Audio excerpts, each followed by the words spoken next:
Kelly, if you bought a new house, we're living together too. It's not fair to just leave me behind. Since you married Cohen, we're family, bound by fate.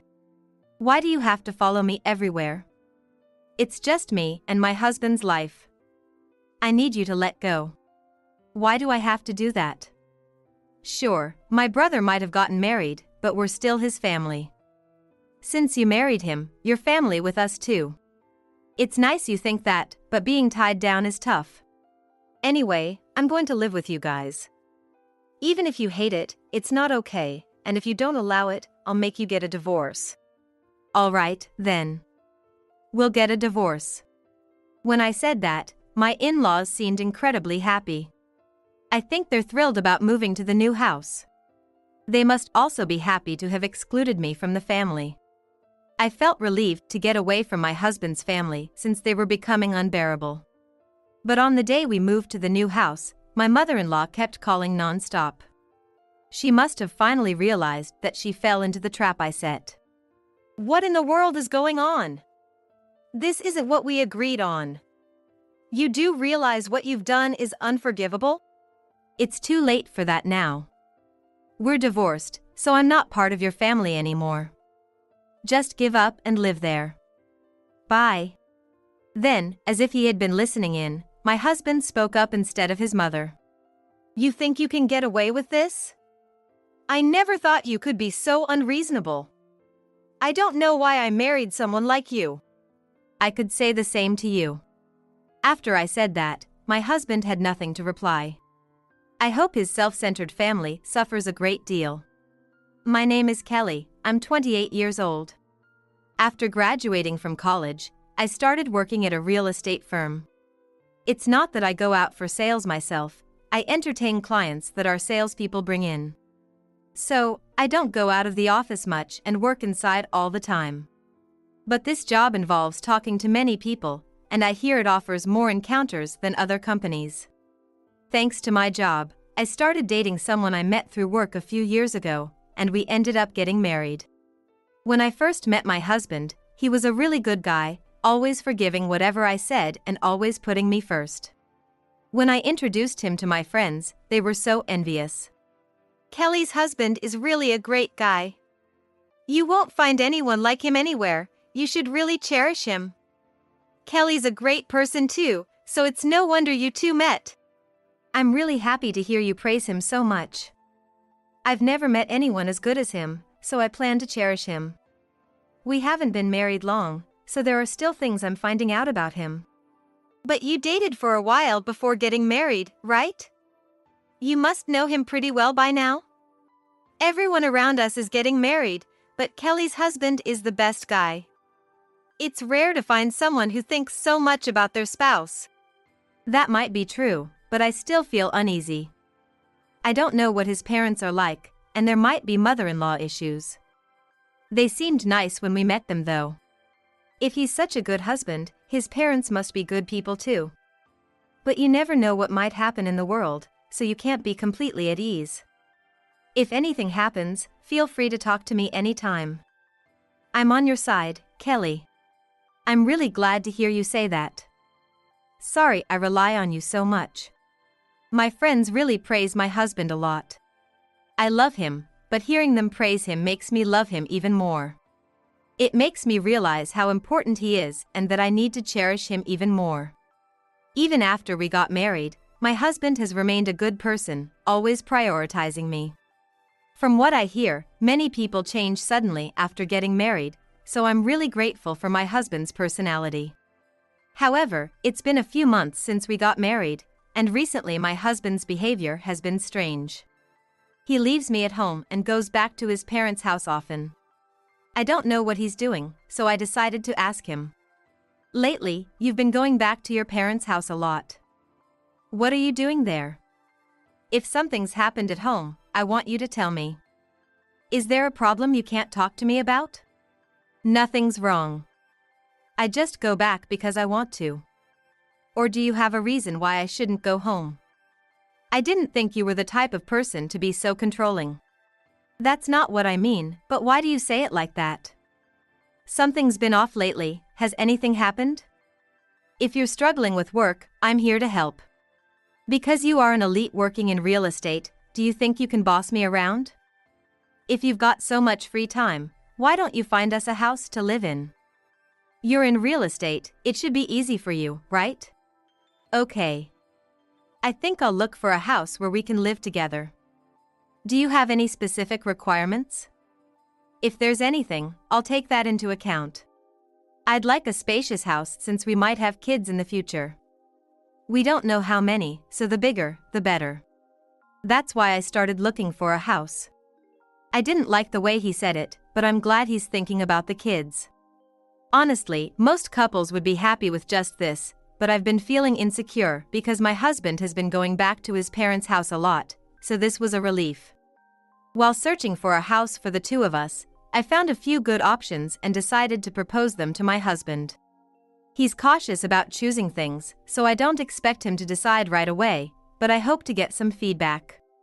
Just as I was thinking about this, my husband came home from work, so I decided to discuss the houses with him. Hey, I found a few good houses. Could you take a look at them? I'm not saying you have to choose from these, but I'd like your opinion. It will be the house we'll live in for a long time, so let's be careful about deciding. By the way, I haven't told you yet, but starting today, my mom and sister are coming to stay with us, so get ready.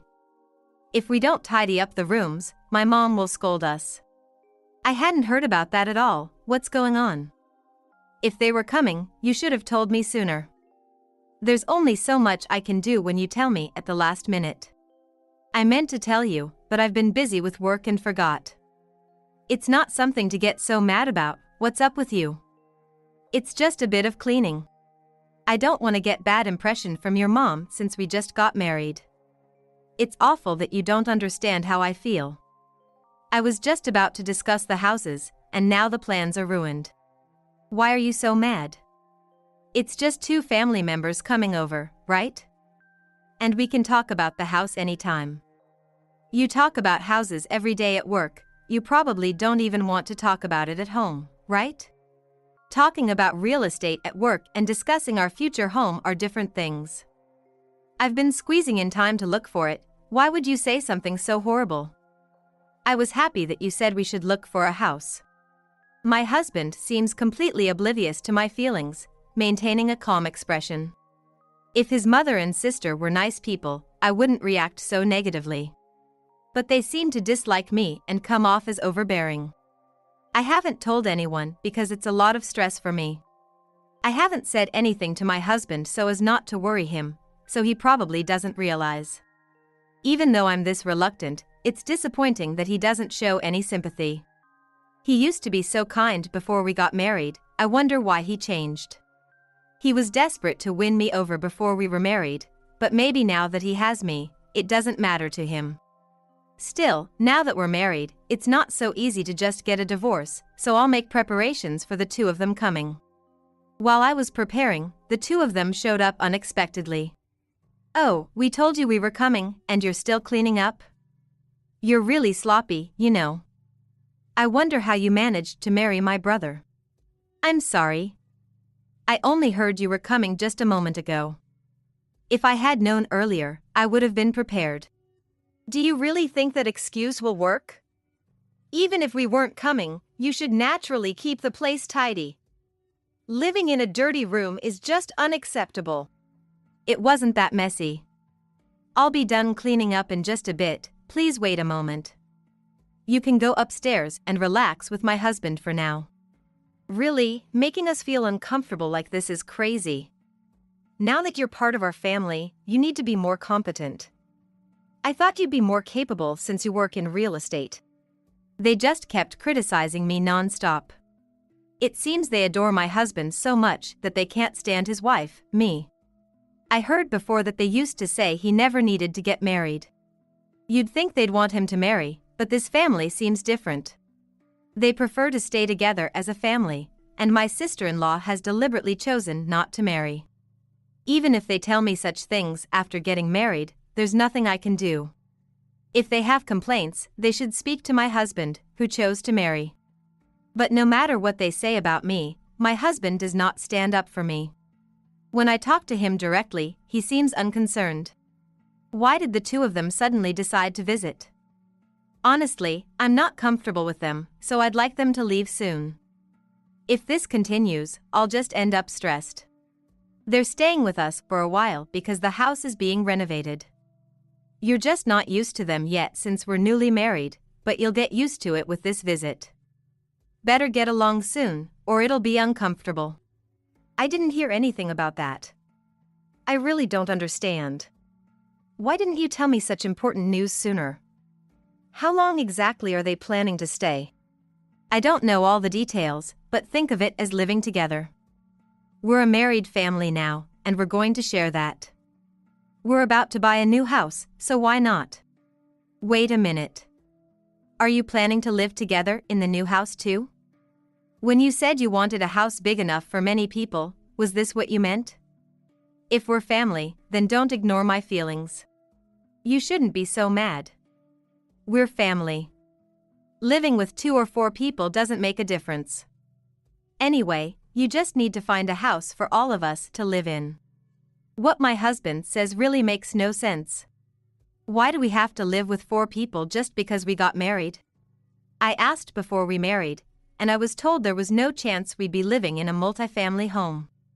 Yet here we are, being told this after getting married, and I just can't accept it. But it seems the other 3 have moved quite far along in their plans without me, as I overheard them talking about living together when I wasn't around. I wonder what the new house will be like. If we're doing this, I'd like a place with a big yard. She works in real estate, so she'll find us a good spot. Just sit tight and wait. That's why we married a realtor, isn't it? We need her to find us a good house. She can't do much else, so at least she can handle finding a house. Let's keep this between us for now. As long as we get a good house, that's all that matters. I had no idea such plans were being made behind my back. To think the reason they wanted me married was just for a house. My husband might have other reasons, but it seems like my mother-in-law and sister-in-law are really just in it for the house. Maybe that's why they were so nice before the wedding, and suddenly cold afterwards, pushing him to return home. Now that I've heard this, I can't just let it go. I've decided to divorce my husband. I can't stand the thought that after all the harassment I've endured, they're just looking to benefit themselves. I'm determined to make them regret trying to use me. Keeping these feelings to myself, I pretended I heard nothing and proceeded with the house discussion with my husband. About the new house, is it okay if I make all the decisions? I'll make sure it's suitable for 4 people, so don't worry. You're the realtor, after all. Find us a nice place. My sister said she wants a place with a big yard, and Mom mentioned she wants to get a pet, so please consider that. I see, a house with a big yard and pet-friendly. That shouldn't be a problem since we're looking to buy. But if we want a big yard, it might be a bit rural. That's not a problem at all. Don't worry about it. The family home where Mom and sister live is pretty rural, too. Dad's on assignment and doesn't come home, so it's not an issue. I hadn't heard about your father's assignment. But is it really okay to decide on a house without consulting them? If we're going to live together, shouldn't we discuss it? They trust you because you're a realtor. So, don't worry about them and just go ahead. I'll take responsibility if anything comes up. The house renovation isn't done yet, so no need to worry so much, right?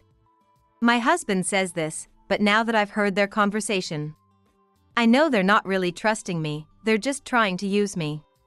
Honestly, even though he talks about living with 4 people, I have no intention of doing that. I'll wait for the right moment and then bring his family down. I bet they'll insist on living together once we buy the new house. So, I'm moving forward with my plan, targeting this specific issue. I don't know how it will turn out, but I'm considering various factors as I plan. However, even as I think about these things, my mother-in-law and sister-in-law keep harassing me. My sister-in-law even quit her job right when she came to our house, and now she's asking me for money. Hey, I heard real estate agents make good money, is that true? If it's true, then I can manage it for you. I used to work at a bank, so you can trust me. There's no need for that. My money is safely managed at the bank, but thanks for your concern. You really don't get it. I'm telling you to give me the money quickly. You married my brother, so you owe me at least that. Why should I give you money? If you need money, you should work. I don't understand why you're asking me. We're family now, so it's natural to have one joint account, right? As a first step, you could just leave the money with me. I'll increase it and give it back, so don't worry. Are you planning to gamble again?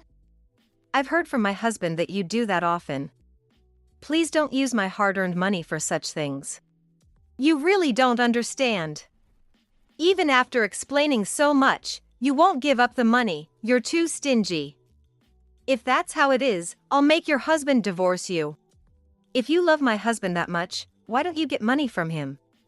If you can really increase it, I'm sure he'd be happy. Besides, you should be asking him, not me. What are you saying? My brother earns so little, it's sad. You don't understand that? If you keep saying that, I won't forgive you. So, are you saying I'm not pitiful? I really don't understand what you mean. Anyway, I have no intention of giving you any money. After I said this, my sister-in-law seemed to realize she wouldn't get any money from me and left. Even she must have thought there was nothing she could do after being confronted so directly. However, it's really incomprehensible that they would not only try to live at my house but also demand money. The more they stress me out, the more I feel like making a big retaliation. But I didn't expect my sister-in-law to give up so quickly, so I decided to watch for a while. Thinking about all this, the next morning when I checked my purse, I noticed that the money I had put in for the utility bills was gone. Timing-wise, I had to suspect my sister-in-law, so after watching for a while, it turned out she was indeed stealing my money. Not only from the utility bills, but she was also taking money from my wallet. And it's not just my sister-in-law harassing me, my mother-in-law is in on it too. Hasn't the new house been decided yet? If we don't hurry, the renovation here will be finished. I want to move into the new house soon, so please decide quickly. I'm desperately looking, but it's hard to find something suitable. A house that can comfortably fit 4 adults needs to be quite large. There are options if you're okay with something somewhat rural. We'll just go with that then. Let's decide on it. We need to find a place quickly, this house is too cramped. How much longer do you plan to make us feel uncomfortable? Is it really necessary to say that? I was suddenly told we'd be living here, and I've been doing my best to cope. Just hurry up and decide on a house. Make sure we can move in by the week after next. If not, I'll have you divorce my son. Okay, I understand. Normally, such words would be unpleasant, but for me, who is fully intent on divorcing, they couldn't be more welcome. I decided to use what my mother-in-law said and take action. No matter what she said, there was no room for rebuttal. Because it really came from her. So I found a house as they described and discussed it with my husband, who said to put it in his name to look good. If it's in your name, you're paying the down payment, right? We can manage the mortgage together though. The down payment is set low, so it's fine. I just want it in my name in case anything happens. I want to be able to say it's my house no matter what. If that's the case, it's fine. And are you sure you don't need to check anything else about the house? You won't complain after we sign the contract? You've included mom and sister's preferences, right? If so, I won't complain at all. You could check with them just to be sure, but I don't think they'll have any issues. I want to confirm so I'm not blamed if anything comes up. They tend to complain and shift blame quickly, so it's scary. I'll check with them tomorrow, and if it looks good, we'll go ahead with the contract. As long as it's in my name, I'm fine with anything. The 3 of you women can do as you like. Given that, I decided to confirm with the 2 of them to avoid any complaints. They seem to trust me with finding a property since I'm a realtor, so I don't think they'll complain, but I wanted to check just in case. Otherwise, I might get blamed for various things after we move. Thinking this, I went to confirm with them immediately. I've found the next house we'll live in, can you check it? It's the property with a large yard and allows pets as you requested. Though, I think you two will be moving there soon. If it has a large yard, just hurry up with it. I heard you were a competent realtor, but you're too slow. If you care about us, do it faster. If it's bigger than this house, anywhere is fine. But owning a pet has been a dream, so please consider that. Hurry up, this house is too cramped and depressing. I'm actually rushing this. The conditions of a large yard and being pet-friendly are met. So, I'll proceed with the contract for this house. There's no need for all this checking, just hurry up with the contract. How long do you plan to keep us living here? You're really not thoughtful, it's frustrating. Since I've received their confirmation, there should be no grounds for them to complain, regardless of the house. The fact that my husband agreed to pay the down payment while we split the rest of the home purchase cost is a big relief. I've been hoping to reduce my financial burden as much as possible. Usually, we're not this well off, so I think he's getting help from his mother. When I told my husband the contract was completed, my in-laws summoned me. At last you've decided on a house. You really can't get anything done. Well, we'll be living together from now on, so I hope we can get along. Living together, you mean until the renovation is done, right? Oh, didn't I mention it? It's true we are renovating, but we've already sold the old house. We plan to live together permanently from now on. I haven't heard anything about this. Why wouldn't you tell me something so important? If it's true, you absolutely should have mentioned it from the start. It doesn't make much difference whether it's for a short while or forever, right? Just think of it as extending the period a bit. Are you saying you hate living with us that much? I really think you're right, Mom. Is living with my family that awful to you? I can't believe you would say such things. I just feel that my opinions are not being considered at all. It's just too strange, and I don't want to live together. It wouldn't hurt to consider my feelings a bit more. If you really don't want to live with us that much, then we'll have to get a divorce. You wouldn't want that, right? So just live with us and keep doing the household chores. If that's what it takes, I'm prepared to get a divorce.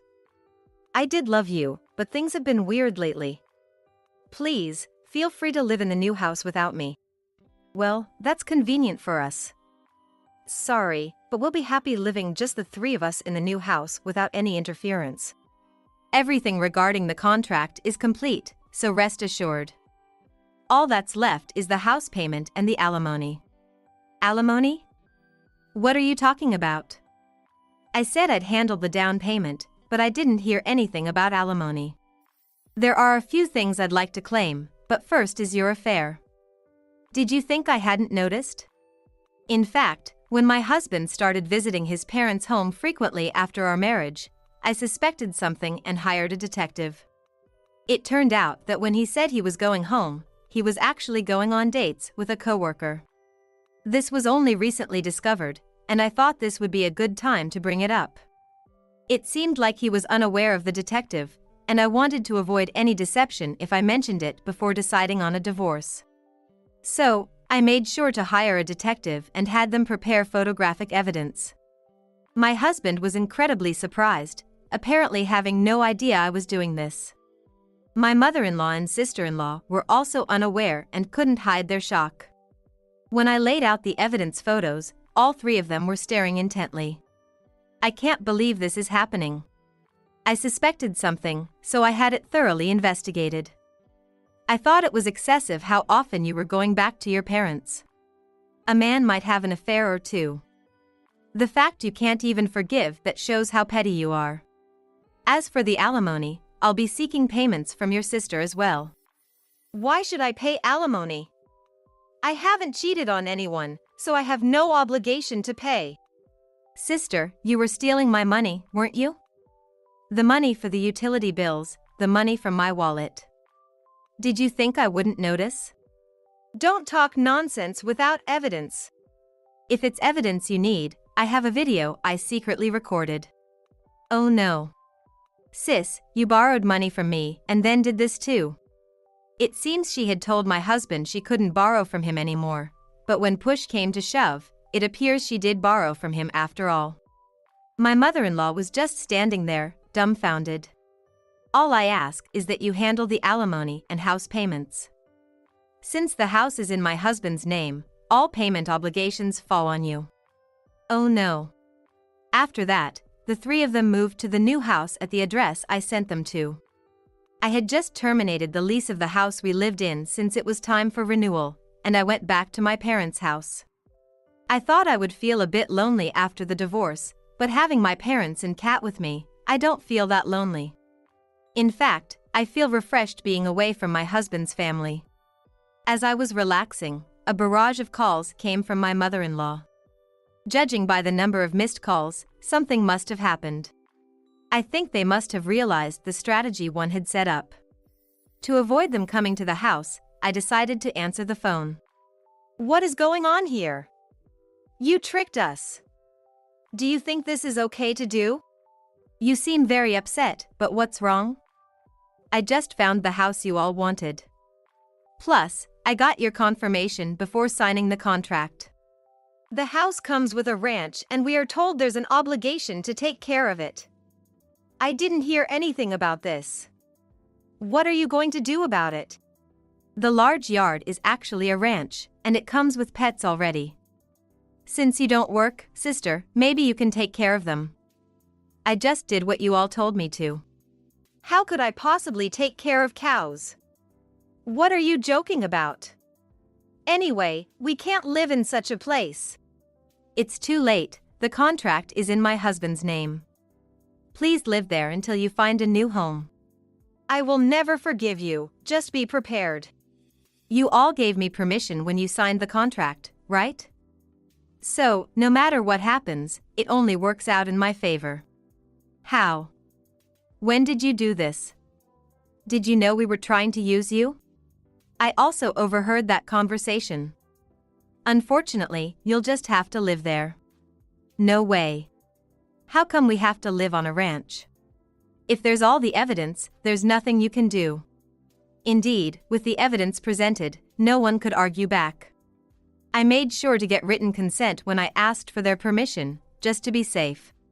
So, they couldn't argue against it. They all signed without suspicion because they were eager to move out. In the end, my husband and his family are living in the country house with a ranch, as I decided, since their previous home was sold. It took time to find a property requiring ranch management, but I'm glad I persisted. I was able to get alimony from my husband and now live a comfortable life at my parents' home. I don't know what will happen next, but I plan to trust only myself. My husband and mother-in-law have called a few times asking for help, but I think they're not worth helping, so I've blocked their calls and only listened to updates from a colleague. I've instructed the colleague to be tough on them, so it seems they'll be living in the ranch house for a while longer.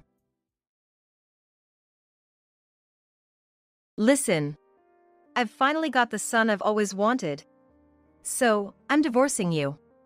My husband happily announced it to me. Son. Typically, when one mentions a son in the context of a husband, it should refer to a son born by his wife. However, I'm not pregnant. On top of that, after giving birth to our first daughter, I've been unable to conceive a son and have felt constant pressure. Now my husband has a son. This clearly means that another woman has borne him a son. Indeed, he brought home a woman in her early 20s and a baby boy only a few months old. I was so shocked by the sudden turn of events that I was left speechless. This is also for the sake of the company. You understand, right? Even Mom is thrilled that there's finally a boy. You, with your useless daughter, just get out. The pressure from my husband and mother-in-law to have a son has been there since we got married, and now it seems my husband had an affair because I couldn't produce one. I can endure the abuse directed at me, but my daughter is undoubtedly his child. Yet, he wants to throw us both out, something I absolutely cannot tolerate. However, just as I was about to express my anger, my daughter, who had been silently observing, said something shocking. What she said stunned all the adults present. She would soon send my husband and his mistress plummeting to rock bottom. I am a 40-something part-time employee at a supermarket, juggling work with household and parenting duties. My husband, Ken, also in his 40s, is the executive of a small family-owned printing company. The company is run by his brother, the third-generation CEO. The founder was my mother-in-law's father, and Ken's father took over. As such, my mother-in-law has a strong sense of family pride and has made my life difficult since I married Ken. When a distant aunt, who handled the accounting, fell ill and took a sudden 2-week leave, I offered to help temporarily due to my accounting experience before marriage, but was rejected because I was an outsider in the family business. Honestly, I don't know how far the term family extends. Am I not considered family? Moreover, the discrimination my mother-in-law showed towards her own son was extreme. She doted on Ken excessively and was quite resistant when his brother was set to take over the company. However, it was actually my father-in-law who managed the company, and after observing how the two sons handled work and client relations, my mother-in-law was finally persuaded to let Ken's brother take over. Ken's brother got married in his late 20s and lived with his in-laws as the heir, but they had difficulty conceiving. The pressure from my mother-in-law was tremendous, and his wife was berated daily for not having a son and was continuously insulted for her infertility. By the time she was in her late 40s, it seemed my mother-in-law had given up on grandchildren, but his wife still faced harassment for not having children. Ken's brother always tried to intervene, but my mother-in-law is stubborn and hasn't changed her attitude. Ken and I married around the same time as his brother, and we were in our early 20s at the time, but it wasn't until our late 20s that we had our daughter, Anna. I had been pressured to have children ever since we got married, and I was so stressed I thought I might become neurotic, so I was incredibly happy when I got pregnant. However, once it was confirmed, the next question at every checkup was, when will you know the gender? They only wanted a boy. I will never forget the disappointed looks on my mother-in-law's and Ken's faces when they found out I was having a girl. My mother-in-law, despite being told repeatedly that it was a girl, prepared boys' clothes and even tried to pick a boy's name on her own, doing unbelievable things. Gradually, I began to feel like a failure for not being able to have a boy, and I unjustly blamed my unborn child for not being a boy. But that changed the day I first felt the baby move. The moment I felt the baby's presence inside me, I resolved to protect it at all costs, no matter what.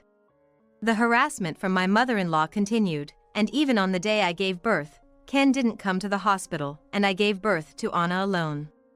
After being discharged from the hospital, the first time my mother-in-law saw my daughter, she said, "Next time, have a boy," and didn't look at her any further. Life became even harder after my daughter, Anna, was born. While I was struggling with the care of an infant and household chores, barely sleeping, Ken didn't help at all. Moreover, a month after giving birth, he demanded a son next time. I was too exhausted from childcare to have the strength to agree, and when I refused, he became sulky and it was really troublesome. As Anna grew, and because we didn't conceive again, Ken gradually became colder, and now that Anna is in high school, they hardly talk at all. Ken and my mother-in-law didn't participate in any of Anna's ceremonies. Ken even forgot his own daughter's birthday, went out drinking, and sometimes came home completely drunk. Anna and I would wait for hours in front of a fancy dinner and cake, hoping for him to come home. It was heartbreaking to see her like that. Growing up hearing, "Girls are useless and it's a waste of money to spend on a girl," from Ken and my mother-in-law, it was natural that Anna didn't grow close to them, and now Ken is just a housemate to us. Meanwhile, since my brother-in-law and his wife had no hope of conceiving, my mother-in-law pressured me in my early 40s, saying it was my last chance to have a boy. Given our age and the fact that our marriage was already failing, it was impossible to try for another child. And if by some chance it was another girl, I couldn't think of having any more children with Ken. I'm so tired of being told the same thing for years. At that time, the management of the company where Ken was the executive worsened, and his salary was significantly reduced. Being a director, his salary was cut more than that of regular employees.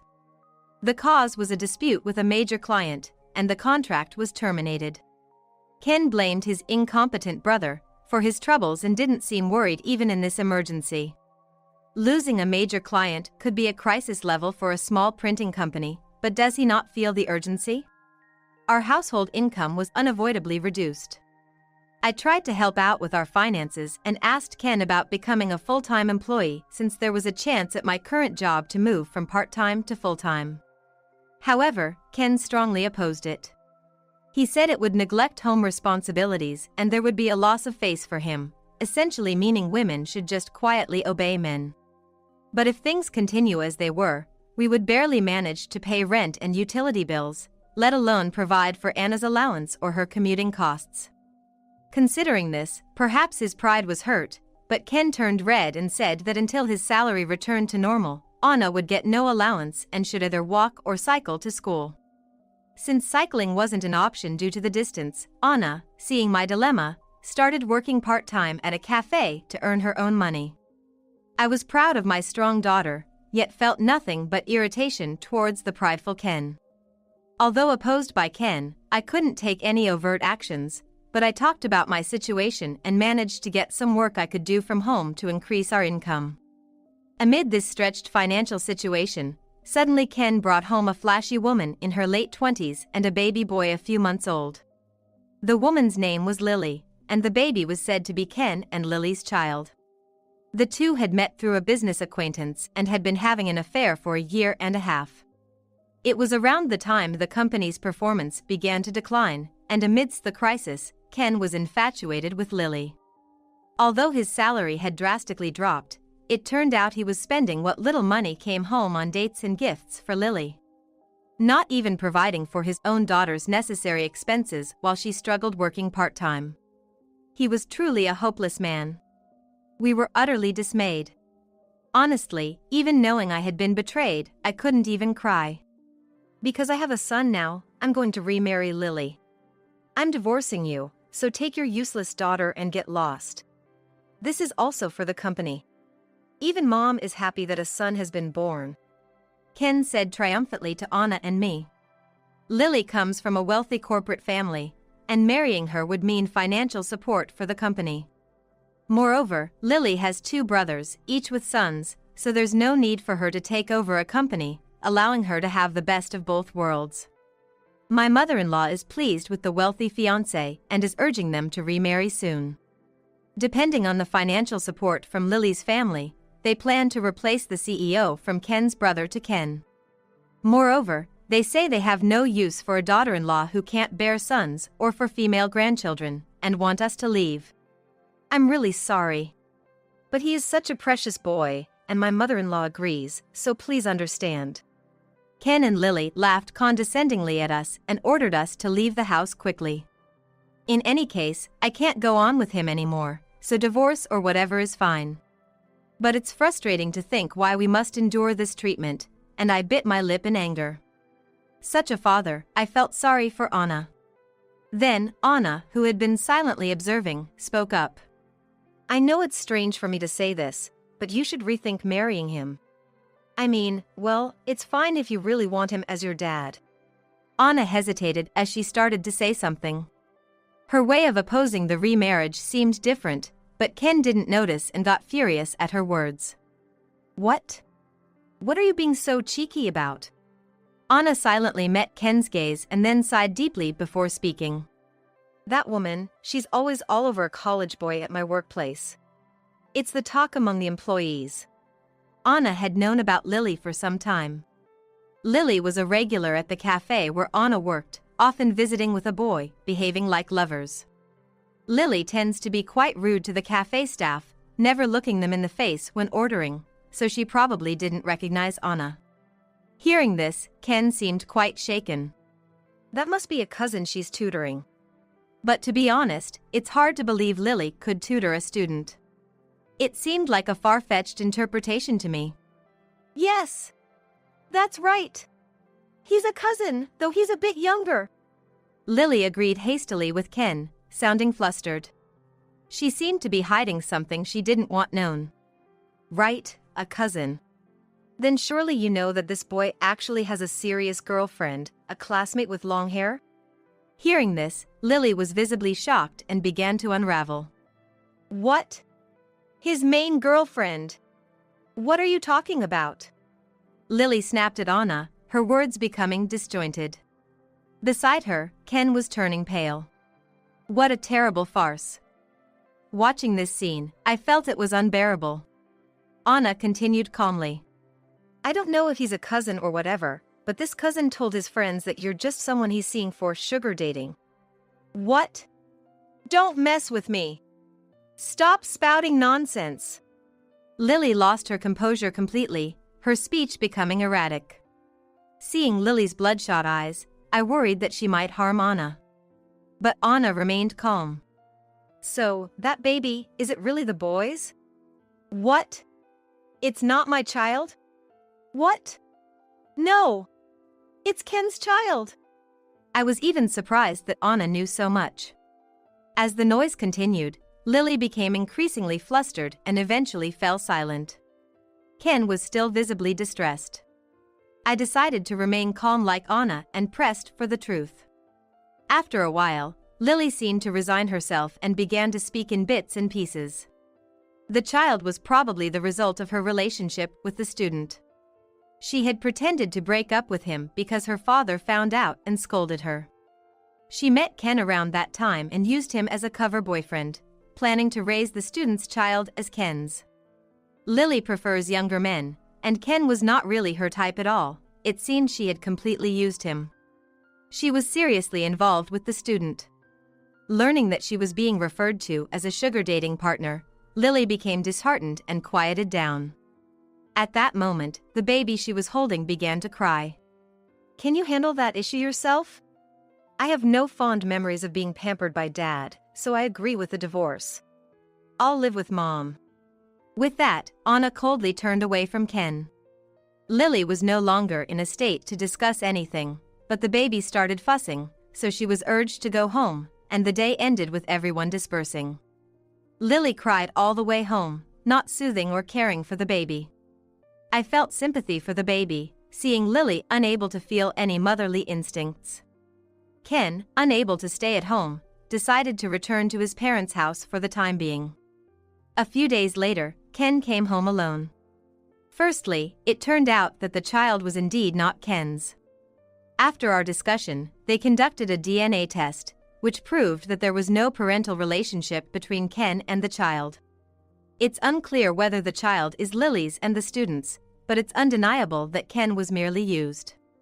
Ken has apparently broken up with Lily. Lily truly loved the student and wanted to have and raise his child, but opposed by her father and unwilling to ruin the future of a promising student, she decided to pretend the child was Ken's and planned to marry and raise him. She intended to divorce Ken once the student started his career and remarry him. Moreover, her relationship with the student started when he was still in high school. She had been involved with him since he was a minor. Because Lily was the daughter of a corporate magnate, she feared public exposure for getting involved with a minor at the time, so one reason she got involved with Ken was to camouflage this. Knowing that Ken had no real affection, I felt a sense of schadenfreude as I listened to the story. For the student, the relationship with Lily was purely for financial gain. He didn't care about her feelings. It was only because he was receiving money that he didn't break it off. In fact, he didn't work part-time but was financially supported by Lily, while he had a serious girlfriend at college and enjoyed his student life. When confronted by Lily, the student candidly admitted, "Why would I be serious about an old lady? I just hung out with her occasionally because she supported me. It's just sugar dating." Furthermore, despite having a child, they eventually lost contact. Abandoned by the student, Lily became despondent, unable to engage in any activity, and neglected her childcare duties. The house was in disarray, the baby cried continuously, seemingly not even properly fed.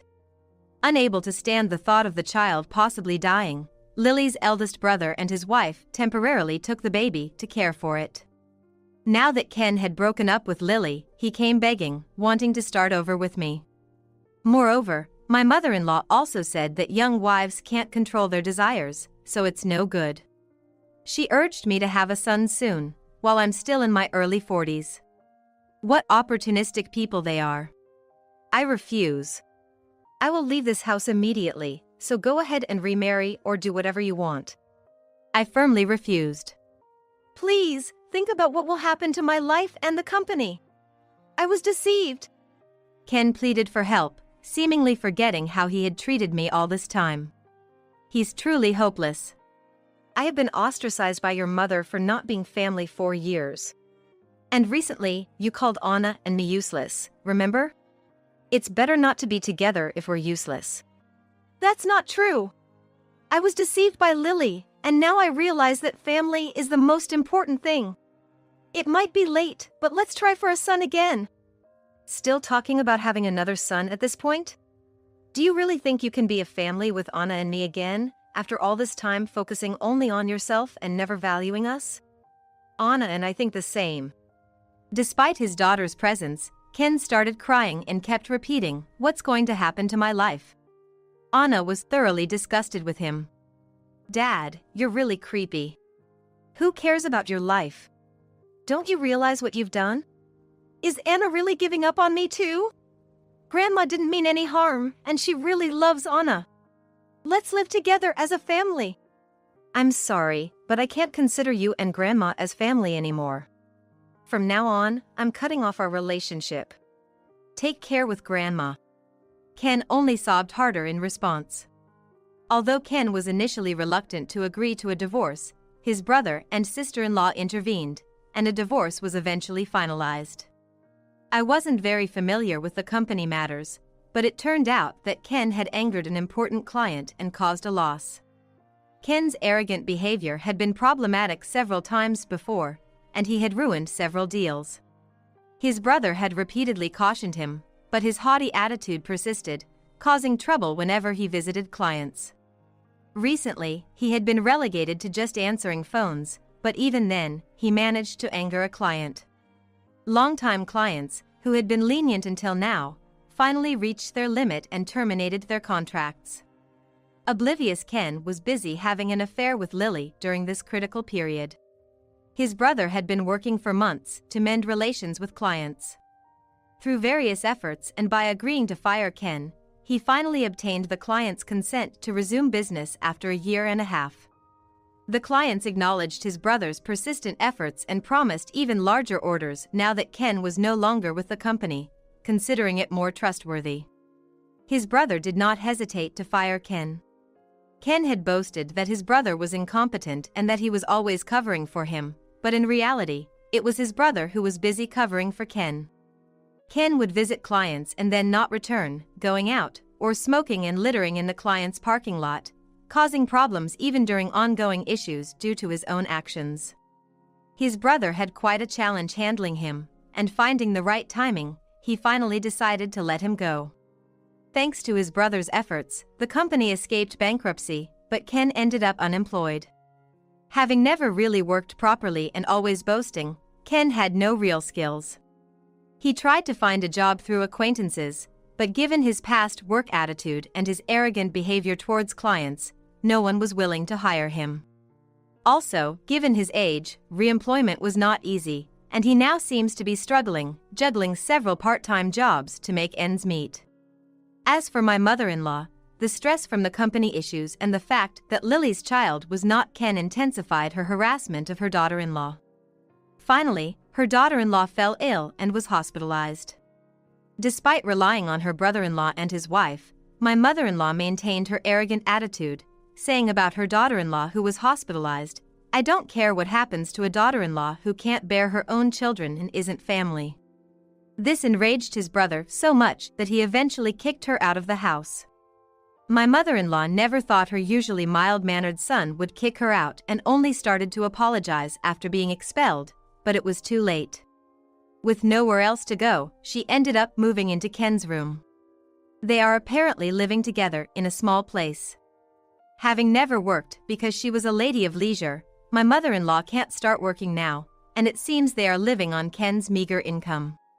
However, her unchanged spending habits are consuming Ken's income, leading to constant arguments. Furthermore, with no daughter-in-law to harass, she has become even more interfering in Ken's life. She repeatedly tells Ken it looks bad, so you should reconcile. It's better for your daughter to have her father around. Don't separate due to adult issues. You should let your wife work full-time and manage the finances. Ken seems exasperated by these incessant demands. Financially struggling, I added to Ken's troubles by demanding child support. Ken was quite flustered, not expecting it. At first, he insisted he couldn't pay, but after realizing through a lawyer that this wouldn't hold up, he contacted me directly. With limited income and living with a spendthrift mother, he tearfully phoned me, asking if there was any way to reduce the amount or arrange a payment plan. I've left everything to my lawyer, and considering how they've looked down on us before, I have no intention of accommodating any requests. Anna also said we should get what we are owed. We shouldn't be at a loss. Dad also shouldn't have it easy. She's a very sensible daughter. Given Ken's precarious financial situation, it seems unlikely he can pay, but I intend to have him pay the full amount over however many years it takes.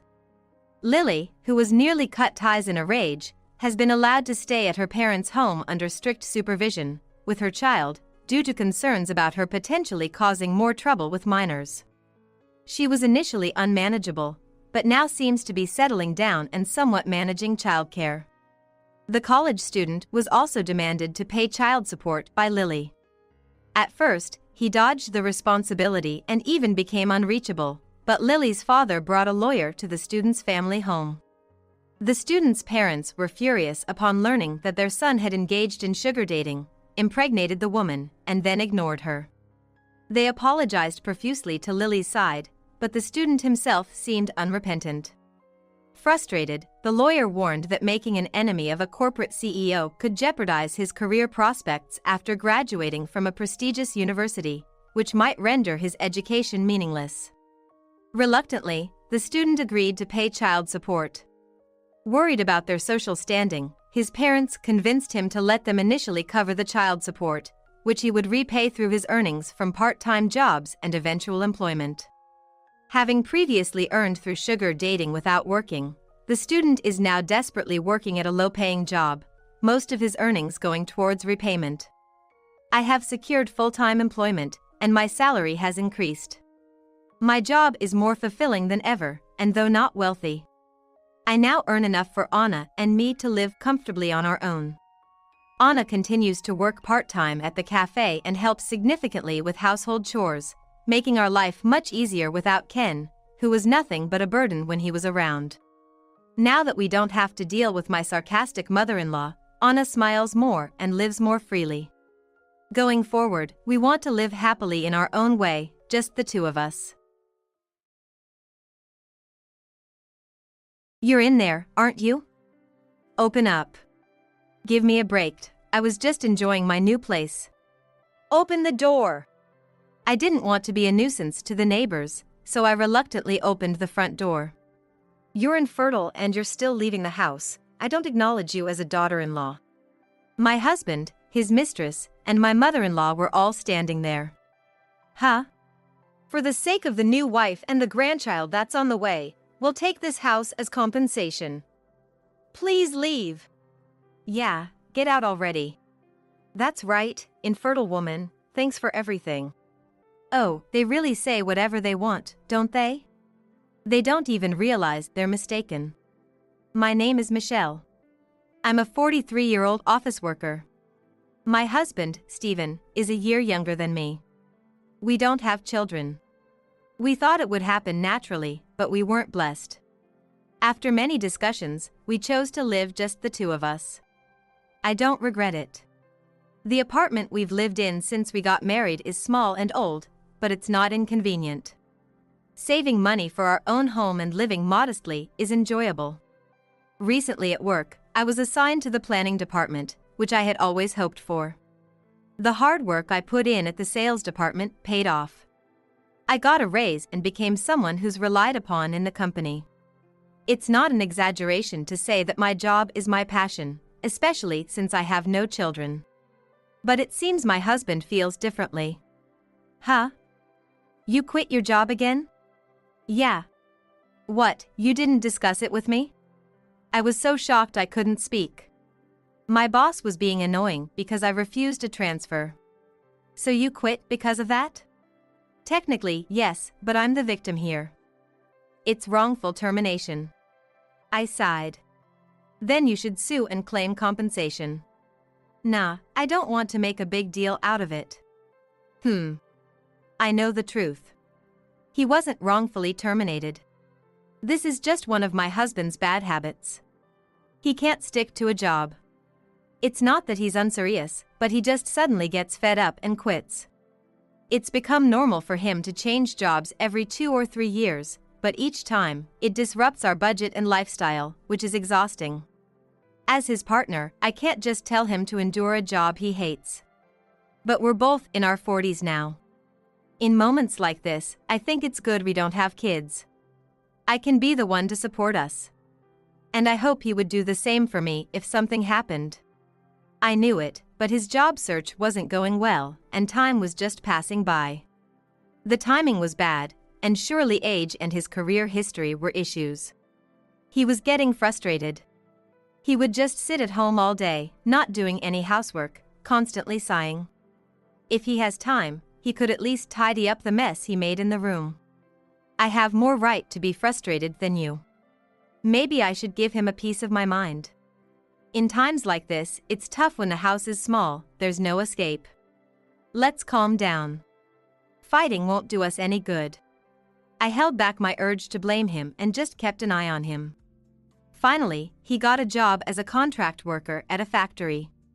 It wasn't what he hoped for, but it's better than being unemployed. Let's start trying again, bit by bit. Together, we'll surely be okay. Then one day, I got a call from my mother-in-law. Hello? Michelle? What's the matter, Mom? I heard you've been cold to Stephen. Huh? I let out a surprised exclamation. I couldn't guess what she was talking about. You're being harsh on Stephen, who's hurt from being wrongfully terminated, aren't you? Hold on. I don't recall doing anything like that. What do you mean? That's what I want to know. Pushing you to work or to clean up, you've been harsh, haven't you? Why would it come to that? Indeed, I did say things like hope you find a job soon and please pick up the stuff you left out, indirectly. But it was never in a commanding tone. This is also one of my husband's bad habits. Whenever something happens, he immediately runs to his mother. And he even exaggerates the story. I think it's bad that his mother takes it all at face value, but I wonder when he'll ever grow up. That's too much. Stephen wouldn't blame you, would he? Well, there's no reason for him to. What are you saying, Michelle? You deserve to be blamed. It's your fault we don't have children. Huh? Isn't there something more important than work? Regret won't bring anything back. Why is the lack of children being blamed on me? It seems my husband is making up some very convenient stories. Even though we decided together, I feel betrayed. He may want to save face, but getting his mother on his side to treat me like the villain is like a child's spite. We're a couple who will spend a lot more time together, so we shouldn't lose trust. With that in mind, I decided to talk to him that night. Please don't exaggerate things to your mother. If you have complaints, I want you to tell me directly, for the sake of our future. Let's both do that, okay? My husband, clearly annoyed, started fiddling with his smartphone in the middle of our conversation. Hey, listen to me. Quiet, I'm getting work calls. Saying that, he got up from his seat. He didn't return to our conversation and just went straight to the bedroom. Was he in a bad mood or just tired from working at the factory? It can't be helped. We'll talk another time. But the next day, he refused to talk, saying he was tired and sleepy. The following day, he came home in the morning from a company welcome party. He spent the whole holiday sleeping off a hangover. After that, he was out late every night due to overtime and dinner with colleagues. Clearly avoiding me. Trying to let it all fade away, but that won't solve the problem. I hate being unfairly blamed by his mother. Rubbing my sleepy eyes, I wait for my husband's return. It's a problem that shouldn't be postponed just because it's troublesome. Around the time the date changes, my husband comes home in a great mood, humming a tune. Welcome back. Whoa! You scared me! What's going on? Surprised, huh? Were you awake? I was waiting for Steven. Huh? My husband looked annoyed. Why are you avoiding this?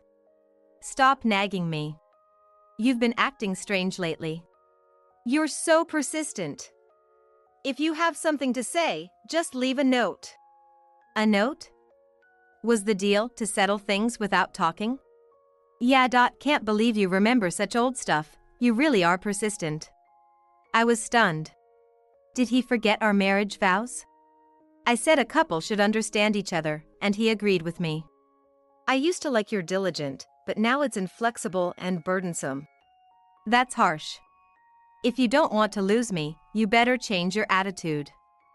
There are other women out there. What do you mean? Exactly what I said. Are you cheating? I had suspicions about his recent behavior. You're kidding, right? What have I done? I told you, you're being too clingy. Do you want a divorce? Don't say that. My husband clicked his tongue. He pulled a paper out of his bag and shoved it at me roughly. It was a completed divorce form. Why do you have this? I was asked to write it. By whom? You know who. No, I don't understand. There's another woman who wants me to file it. I was at a loss for words. Had my husband written the divorce form at his mistress's request? Now that you understand, don't get cocky. You're nothing without me, so know your place. I gripped the divorce form with trembling hands. I could hear my heartbeat. What time do you think it is? I'm going to sleep. You go somewhere and cool off. My husband disappeared into the bedroom. I stared at my husband's name written on the divorce papers. What was he feeling when he wrote this? Was he late today because he was meeting his mistress? I, who had supported him in his new job, must have looked like such a foolish wife. I got confusing, and I felt dizzy. I couldn't think of anything. Just as he said, I needed to cool off. I silently grabbed my valuables and essentials and left the house without a word. 1 month later. I hadn't been home since then. I tried to contact my husband a few times, but there was no reply. This room is quiet and comfortable. It feels peaceful. The sunlight pours through the windows, brightly illuminating the still empty living room. The ventilation is good too. When the cold air touches my cheek, I can't help but take a deep breath, and the scent of wood seeps in. Then, Michelle, I know you're in there. Open up. An annoying voice called out, and I frowned. This piercing voice was my mother-in-law's. I really wished she would give me a break. I was enjoying a peaceful moment. Michelle! I didn't want to cause a disturbance to the neighbors, so I reluctantly opened the front door. With a clearly annoyed expression. I knew you were here. It's been a while. My mother-in-law said happily. She tried to barge in, so I pushed her back. Wait a minute, please. What's wrong? What happened? Hey, can you see my face? I'm rejecting you, okay? Well, this place isn't bad at all. Behind her, for some reason, my husband was there. And who was that young woman standing next to him? It smells like a new house, nice. It's nice, isn't it? All three of them naturally tried to enter the house. Their audacity knew no bounds. Wait a minute. How did you find out where I am? What do you mean how? First, answer my question. Why do you always treat Steven so badly? Huh? Leaving everything behind and running away from home, that's the worst a wife could be. Just because you don't like Dorothy here. Dorothy? Oh, this young woman. I see, she's approved by my mother-in-law. Wait a minute? Did I run away from home? I thought it was more like my husband telling me where to go, like he was kicking me out. My husband stood provocatively close to the young woman, looking at me challengingly. The number of rooms is just right, and the interior design is decent. I guess I can forgive you for buying a new house on your own. Huh?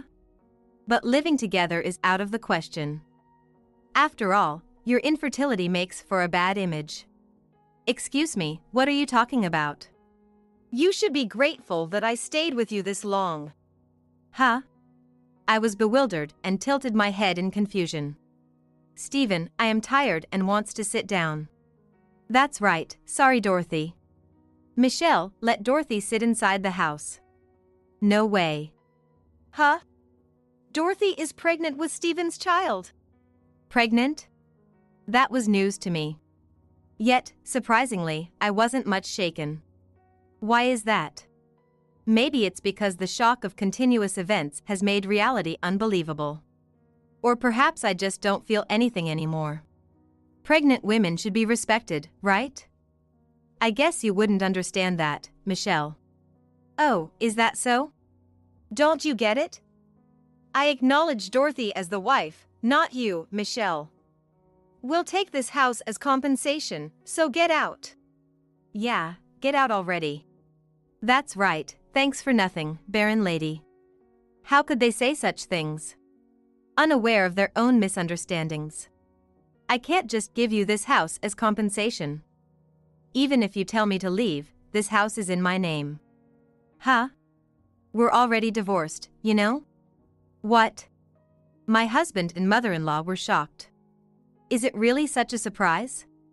Weren't you the ones who handed me the filled-out divorce papers?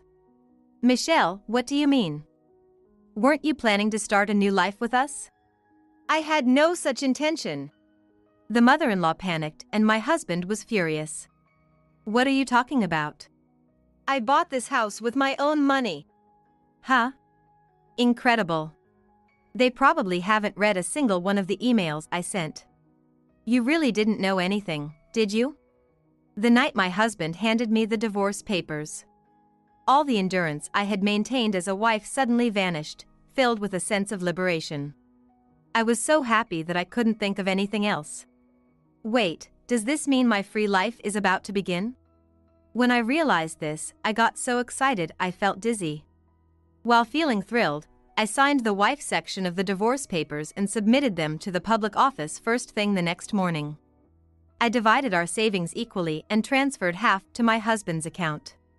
Considering what I had earned, I believe most of the savings were rightfully mine, but I wanted to avoid any disputes. I suggest we communicate through lawyers from now on, I informed him via email. With half of the savings we split and the bonus I received afterward, I made a down payment on a new house. The rest was covered by a loan. A loan? How can a housewife possibly get a loan? My husband said condescendingly. Well, if you kept changing jobs, of course, you wouldn't be able to get a loan. Huh? You wouldn't know since you don't manage the finances, but my salary is twice what you make. His face turned red with rage, possibly wounded in his pride. Even Dorothy seemed taken aback by this. Stephen, this isn't what you told me. You said we'd live in a new luxury home, right? Oh, calm down, Dorothy. My husband was pitifully flustered. Well, he's my ex-husband now. I had been the one supporting our finances all along. It's ridiculous to think I would live with his new wife and mother-in-law. Michelle! My mother-in-law seemed ready to explode with anger. This is fraud. Mom, who wrote the divorce papers first? And who encouraged him to write them? It was that lady over there, your future daughter-in-law, who will support you. And congratulations on the upcoming grandchild. No, we'll take the house as well. My mother-in-law was breathing heavily in arrogance. She is incredibly arrogant. That's not possible. It's such a big house, it's a waste for just you, Michelle, isn't it? I plan to live here with my parents eventually. What? What is this daughter-in-law talking about? No, I'm no longer your daughter-in-law, we have no relation. And who knows, maybe I'll have another wonderful encounter. Of course, I wouldn't say that out loud. What are we going to do? I was all set to live in this house. The mother-in-law slumped her shoulders. What happened to the apartment you were living in, Mom? I sold that old place. You sold it? Yes, when I happened to see you moving appliances into this new house, I immediately contacted Stephen and he invited me to live with you all. So that was the situation. That means the only thing left is the small, old house I used to live in. Not that I feel sympathy for them. Unlike you, Michelle, who is a tough career woman, we now have a young and docile daughter-in-law and a grandchild on the way, and we thought we'd be secure with a new house in the future. I wish she'd stop speaking ill of people while looking so pitiful. Who's tough? I had to be strong because my husband was so pathetic. Oh, what a letdown.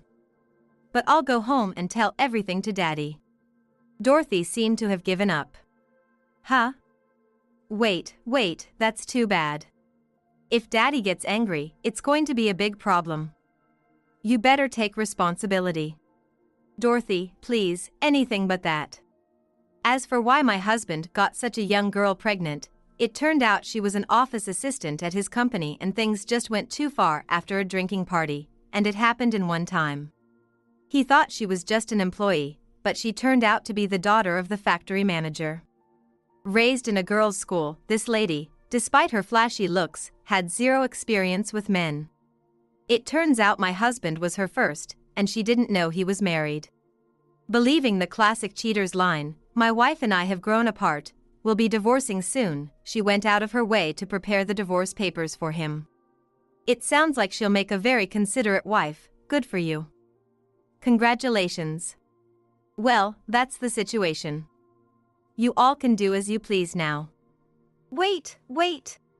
I felt a chill as my ex-husband clung to the door, trying to keep me from closing it. Michelle. Don't you have any maternal instincts? What do you think this new life coming into the world is? Michelle, if you can't give us alimony, we'll take this house as a birth gift instead. To my desperate ex-husband and former mother-in-law, I said with a broad smile. Congratulations, goodbye. I mercilessly closed and locked the door. I planned to leave it to my lawyer.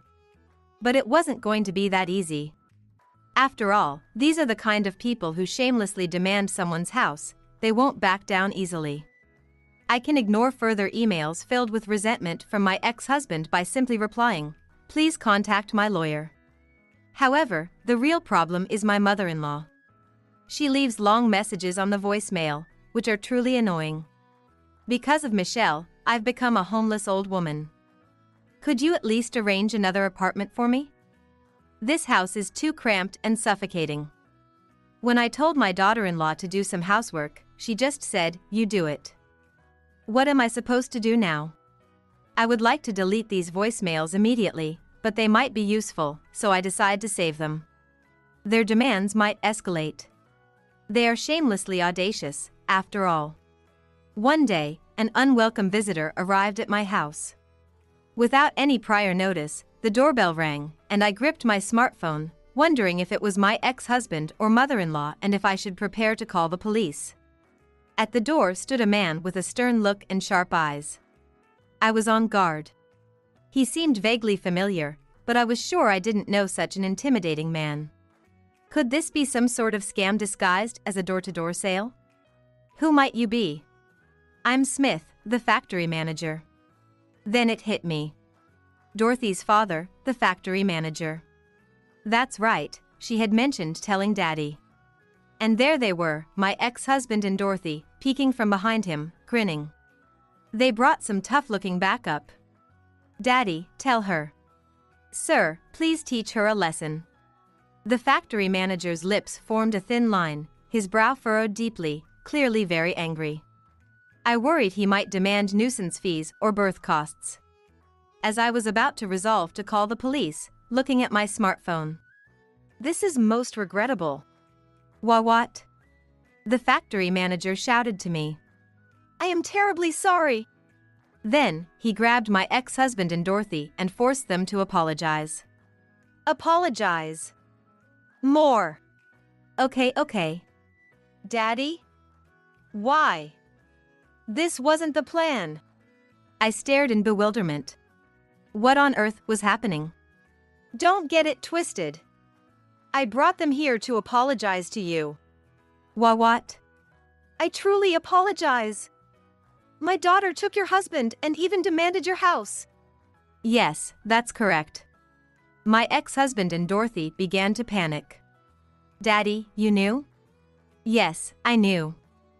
All the things you told me about being deceived and having your home taken, were those all lies? Where did you hear that? Your mother told me everything. The factory manager, his face contorted with anger. He explained that the former mother-in-law had attempted to seduce him, saying, "We're family now, let's get along well in many ways. Your daughter stole my son. We should be able to manage just as well. Just buy me an apartment and that'll be fine. Visit whenever you like." Of course, the factory manager politely refused. I was speechless with disgust. To think this woman was my mother-in-law. You always tell convenient stories. I'm disappointed in you and your mother. Oh, come on. I've always been faithful to my wife. Don't joke around. Stop it, Daddy, you're scaring me. You too. What? I've spoiled you too much because you're my precious only daughter. Both of you are no longer needed at my factory. There's a very strict workplace, so go there and start over. What? The factory manager turned to me after addressing my ex-husband. Can you forgive us now? Yes. Why would you go to such lengths? I hope we can still have a good relationship moving forward. I was completely baffled and stared back him. Then, it dawned on me. Yes, a long time ago, he was the head of the administration department at a company I used to deal with during my sales days. I'm terribly sorry, I didn't recognize you. Now it was my turn to apologize. There's been a merger, and I manage the new plant now. It's understandable you didn't recognize me. I see.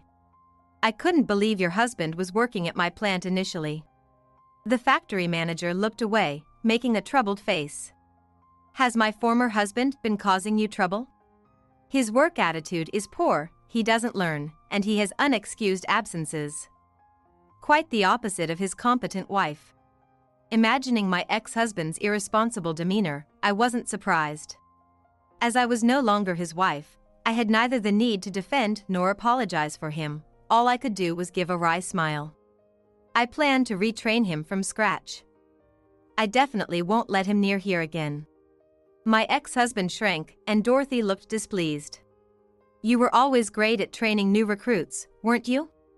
Yes, I was quite strict and thorough. I'll be supporting from afar. Even with the factory manager's efforts, reforming my ex-husband seemed unlikely. Ultimately, he must make the effort to change himself. Especially for the sake of the innocent baby on the way. There's one thing I regret. I wanted to correct the misconception that infertility was my fault. We had once gone to the hospital together to check on the cause of our infertility. There was no issue on my part, but my husband was diagnosed with azoospermia. Natural conception wasn't impossible but was said to be difficult. That Dorothy got pregnant from just one slip-up with my ex-husband was either a miracle, they were incredibly compatible, or maybe the child wasn't his daughter. Honestly, at this point, it doesn't matter to me anymore. The factory manager updated me while contacting me about work. He told me that they ended up living in that old, cramped house for a while. They had promised to save for the baby and to seriously try working as part of their future cohabitation conditions, but Dorothy quickly couldn't stand that lifestyle. No surprise there.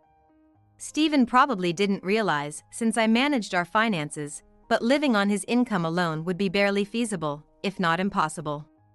If 3 adults lived freely without saving, the savings I gave him during our divorce would be gone in no time. Dorothy went back to her parents' home after giving birth and never returned. During that time, my ex-husband grew to hate his job and quit. The desperate former mother-in-law started causing trouble, demanding her daughter-in-law and grandchild back, insisting they take care of her, which led to police involvement at the factory manager's home. Pathetic. They're all too selfish. But since I'm no longer involved, I declined further updates.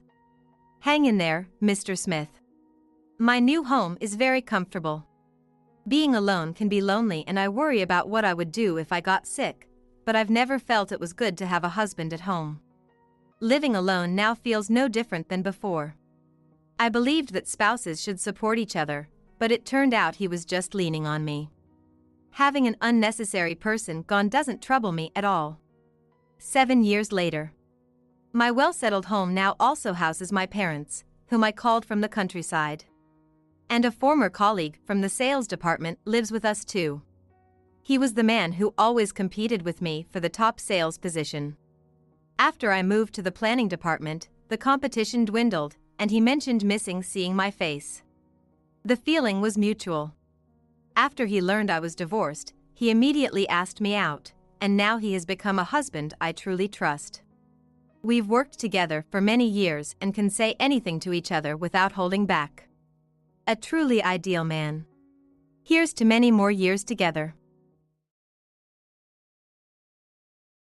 Would you take Yvonne and Kelly? What?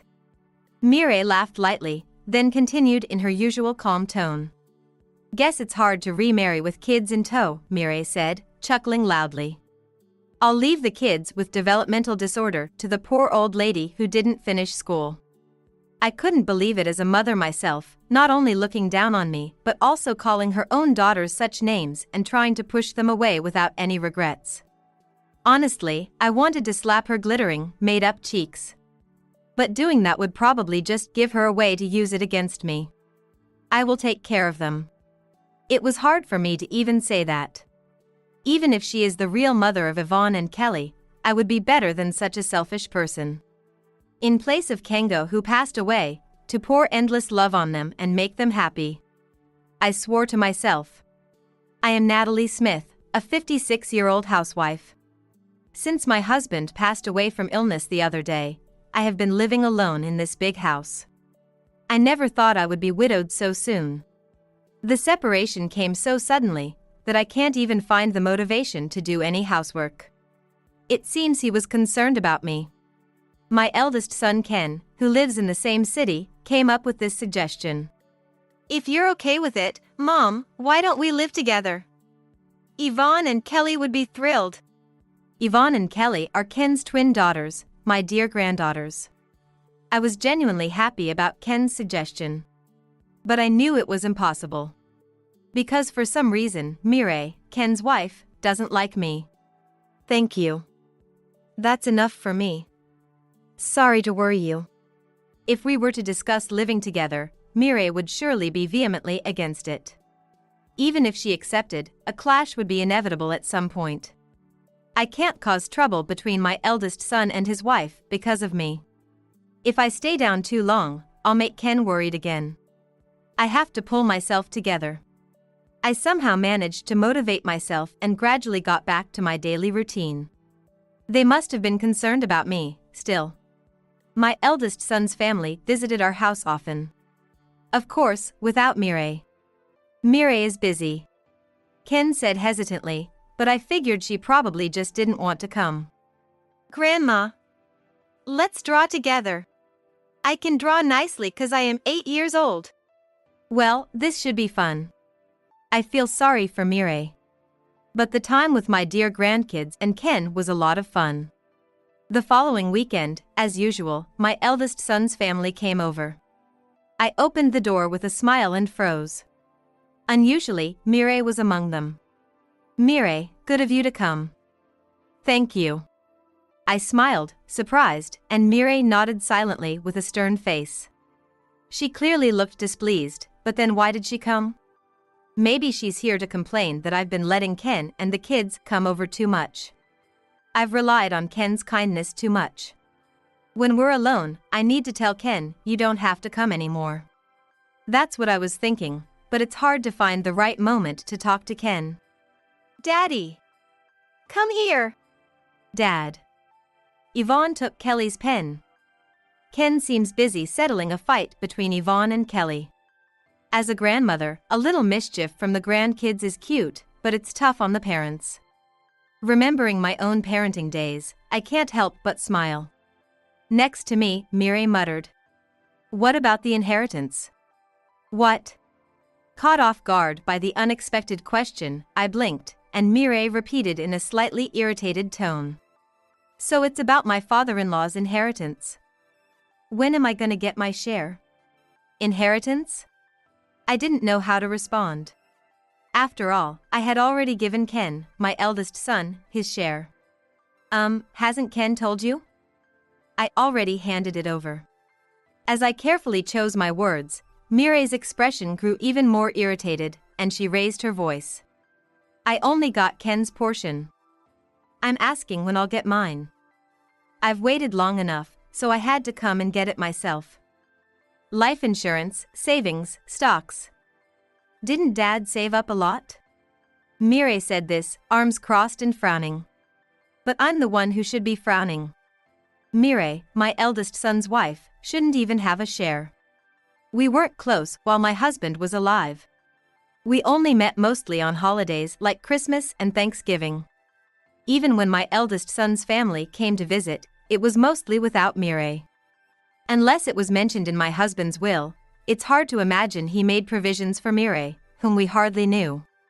Look, Mireille. I'm sorry, but as a daughter-in-law, you don't have a share in the inheritance. Huh? Really? Even though I'm his daughter? Where does her confidence come from? Mireille looked genuinely shocked. She never cared for her father-in-law or did anything daughter-like, yet I'm the one surprised. Even though you say daughter, you're only related by marriage. What the heck? It's so annoying.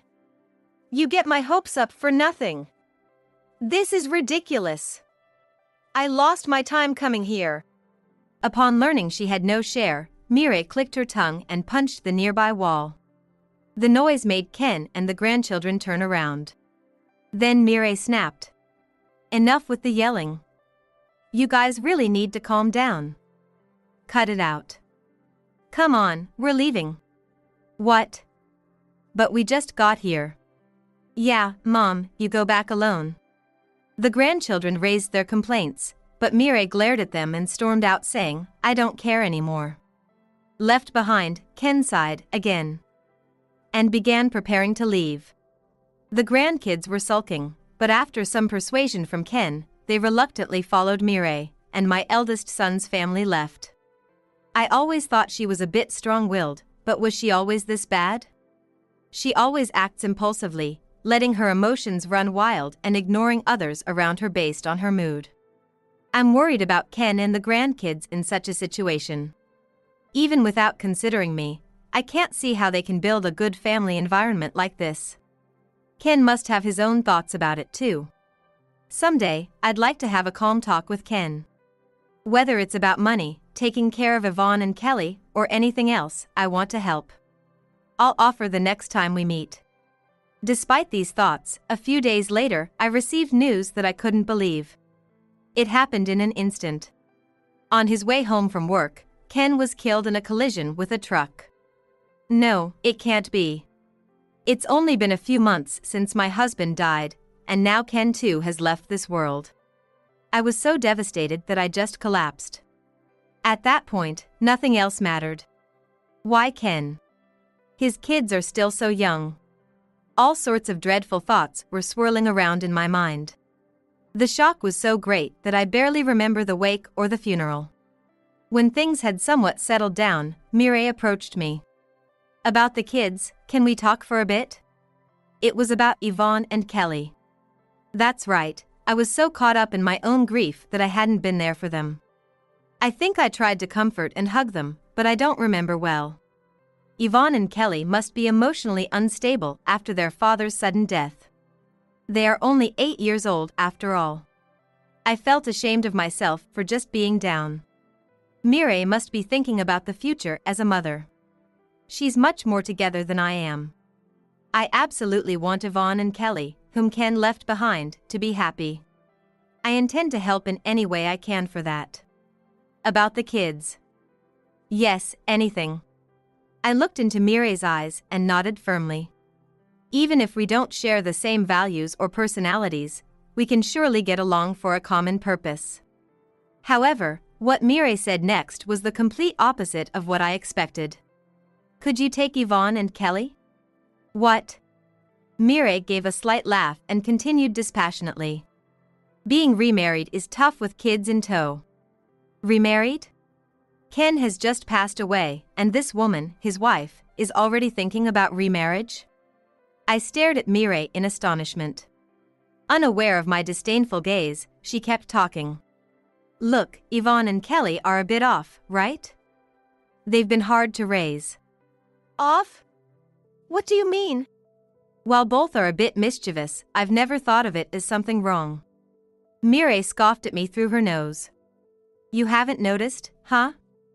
Grandma is blissfully ignorant. Well, I guess things like developmental disorders weren't recognized in your time. Developmental disorders. I don't know much about it, but I've heard of it. Difficulties in communication, learning, and daily life are common. I think I saw a feature on TV about it. Are Yvonne and Kelly diagnosed with developmental disorders? They haven't been diagnosed, but Ken wanted to get it checked. I stopped him though. It's embarrassing, right? That's not right. I don't know much about developmental disorders. I've only seen Yvonne and Kelly when they visit, and never had any reason to suspect anything. I've heard that early intervention can make life easier for those with developmental disorders. Mireille deprived them of that opportunity just because she felt embarrassed. Mireille, are you even a mother? My voice raised unintentionally. Mireille looked at me trembling, with cold eyes. Well, you wouldn't understand, would you? To blurt out something as embarrassing as being a poor dropout. What? I could feel my face heating up. Seeing this, Mireille's lips curled up in pleasure. Ah. You do get embarrassed. Wow, that's unexpected. I thought you didn't care at all. Her words made my face grow even hotter. I was raised by a single mother. I managed to graduate middle school, but dropped out during high school when my mother fell ill and we struggled financially. I started working through connections, so my highest education level is middle school. When Mireille was worried about her own education before she married my son, I told her about my education to support her. I thought it was helpful, but maybe I shouldn't have mentioned it. This anger is because you mocked me, not because I'm embarrassed about being a dropout. Ah, is that so? Well, great then. If you're shameless, you can take care of those kids, right? Mireille chuckled loudly as she said this. I'll leave the kids with developmental disorders to the poor dropout. I couldn't believe she was a mother too. Not only looking down on me, but also calling her own daughters names and trying to push them away without any regrets. Honestly, I wanted to slap her glittering, made-up cheeks. But knowing her, doing that could end up being used against me. Then I will raise them. It was hard for me to even say that. Hearing my answer, Mireille said good, with a satisfied look and left. Even if Mireille is the real mother of Yvonne and Kelly, I would be better than such a selfish person. On behalf of Ken, who passed away leaving the two behind, I am determined to shower them with limitless love and make them absolutely happy. In my heart, I quietly made a solemn promise to myself. Later, after going through the necessary procedures, Yvonne and Kelly officially came to live with me. Although I decided to raise them in place of Ken, I was inwardly nervous. I had moved forward without really asking how Yvonne and Kelly felt about it. Is it okay if from now on, instead of living with Mom, it's just me, Yvonne, and Kelly together? I asked, and both nodded. But I couldn't tell what they truly felt. I think they had warmed up to me. Still, if they had to choose between their real mother and me, I wasn't confident they would choose me. But I can't leave Yvonne and Kelly with Mireille after she said such things. On top of losing their father, Ken, the burden of living with their grandmother might be too much for the two little ones. At least, I have to make their life as comfortable and secure as possible. Fortunately, I had both the time and the financial means. Being a stay-at-home wife originally, I was flexible with my time, and thanks to the money left by my husband, I didn't have to worry about our living expenses. However, the word developmental disorders that Mireille mentioned stayed in the back of my mind. I had done some reading, and it seems that supporting children with developmental disorders requires a lot of patience and can be very challenging. Moreover, Yvonne and Kelly are twins. Everything is double. What if they have tantrums that I can't handle? Despite all my worries, our life together began without clear answers. Initially, Yvonne and Kelly were unstable. They were probably bewildered by the change in environment. Sometimes they would wake up at night and being unusually irritable. What if they continue to act out? They are still young and not fully able to understand if explained. I was anxious, but gradually the two began to settle down. In fact, after living together for over a year, they started to voluntarily help around the house. Both were eager to find things they could do. Whenever I found them doing well, I made sure to praise them. Yvonne is really good at folding laundry. You align the corners so neatly, it feels great to put them away. Kelly, you wash the dishes so quickly and without leaving anything behind. I'm amazed at how well you do it. Thank you, Yvonne and Kelly. Then, they would smile happily and hug me. Their expressions and actions were so adorable, I couldn't help but praise them again. Oh my, how can you two be so cute? Yay! Maybe because we're your grandkids? We love you, Grandma. They no longer had tantrums and had calmed down from their previously mischievous behavior. At a parent-teacher conference, their teacher said as much. Honestly, I'm surprised. They have calmed down so much compared to last year. Problem behaviors? None at all. According to their previous teacher, there used to be lots of issues and notes needed. But now, they play well with other kids and seem to be having fun. Was it just the passage of time? Anyway, they were doing well. I was relieved that, since taking in Yvonne and Kelly, I hadn't heard from Mireille at all. Doesn't she even wonder a little about her daughter's current situation? What their daily life is like now? How they are growing? A mother would want to see these things with her own eyes. If Mireille ever reached out wanting to meet, as long as Yvonne and Kelly didn't object, I was prepared to let them meet. It might have been an imposed arrangement, but I had no intention of taking her daughters away from her. However, not even a single email or phone call from her ever came. On the other hand, Yvonne and Kelly never mentioned her name either. But I didn't know when they might start missing her. If they ever asked, I was ready to handle it. Though I was prepared for that, Mireille's name never came up, and before I knew it, 10 years had passed. Yvonne and Kelly turned 18 and both decided to go to college. Yvonne, who was good at sports, showcased her tennis skills she started in high school and got into a college with a strong tennis team on a sports scholarship. Kelly, interested in medicine, worked hard at her studies and decided to go to the same university as Yvonne, enrolling in the medical school. I was very proud that the two of them had chosen their own paths. But at the same time, I felt a bit lonely.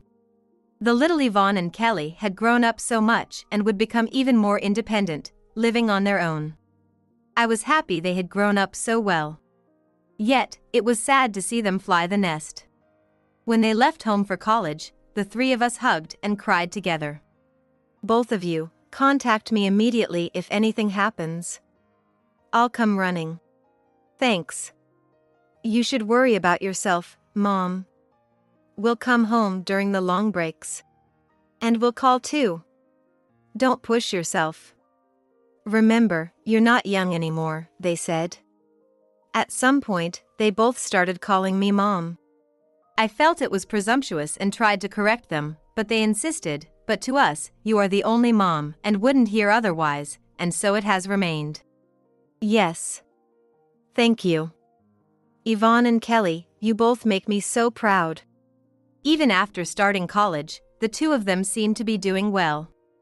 Yvonne competed in the national tennis championships, and Kelly maintained top grades.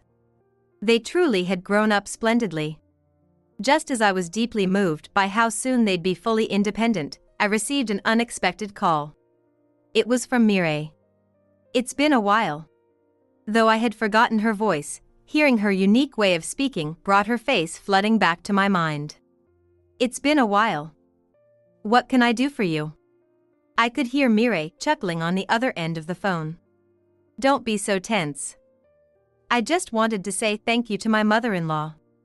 Thank you? For what? For Yvonne and Kelly. Mireille was in an exceptionally good mood. They seemed to have turned out quite impressive. A national athlete and a top-performing future doctor. As their mother, I couldn't be prouder. After having abandoned her daughters so easily, her playing the mother now was infuriating. I nearly snapped back reflexively, but managed to hold it in. More importantly, I wondered how Mireille knew about the girls. How do you know about them? You haven't met them, have you? Were they meeting her secretly without telling me? When I nervously asked, Mireille denied it. No way. I just happened to see it on social media. At first, I didn't recognize them just by their faces, but then I read Miracle Twins and was like, that's Yvonne and Kelly. I was so surprised. She didn't seem to be lying.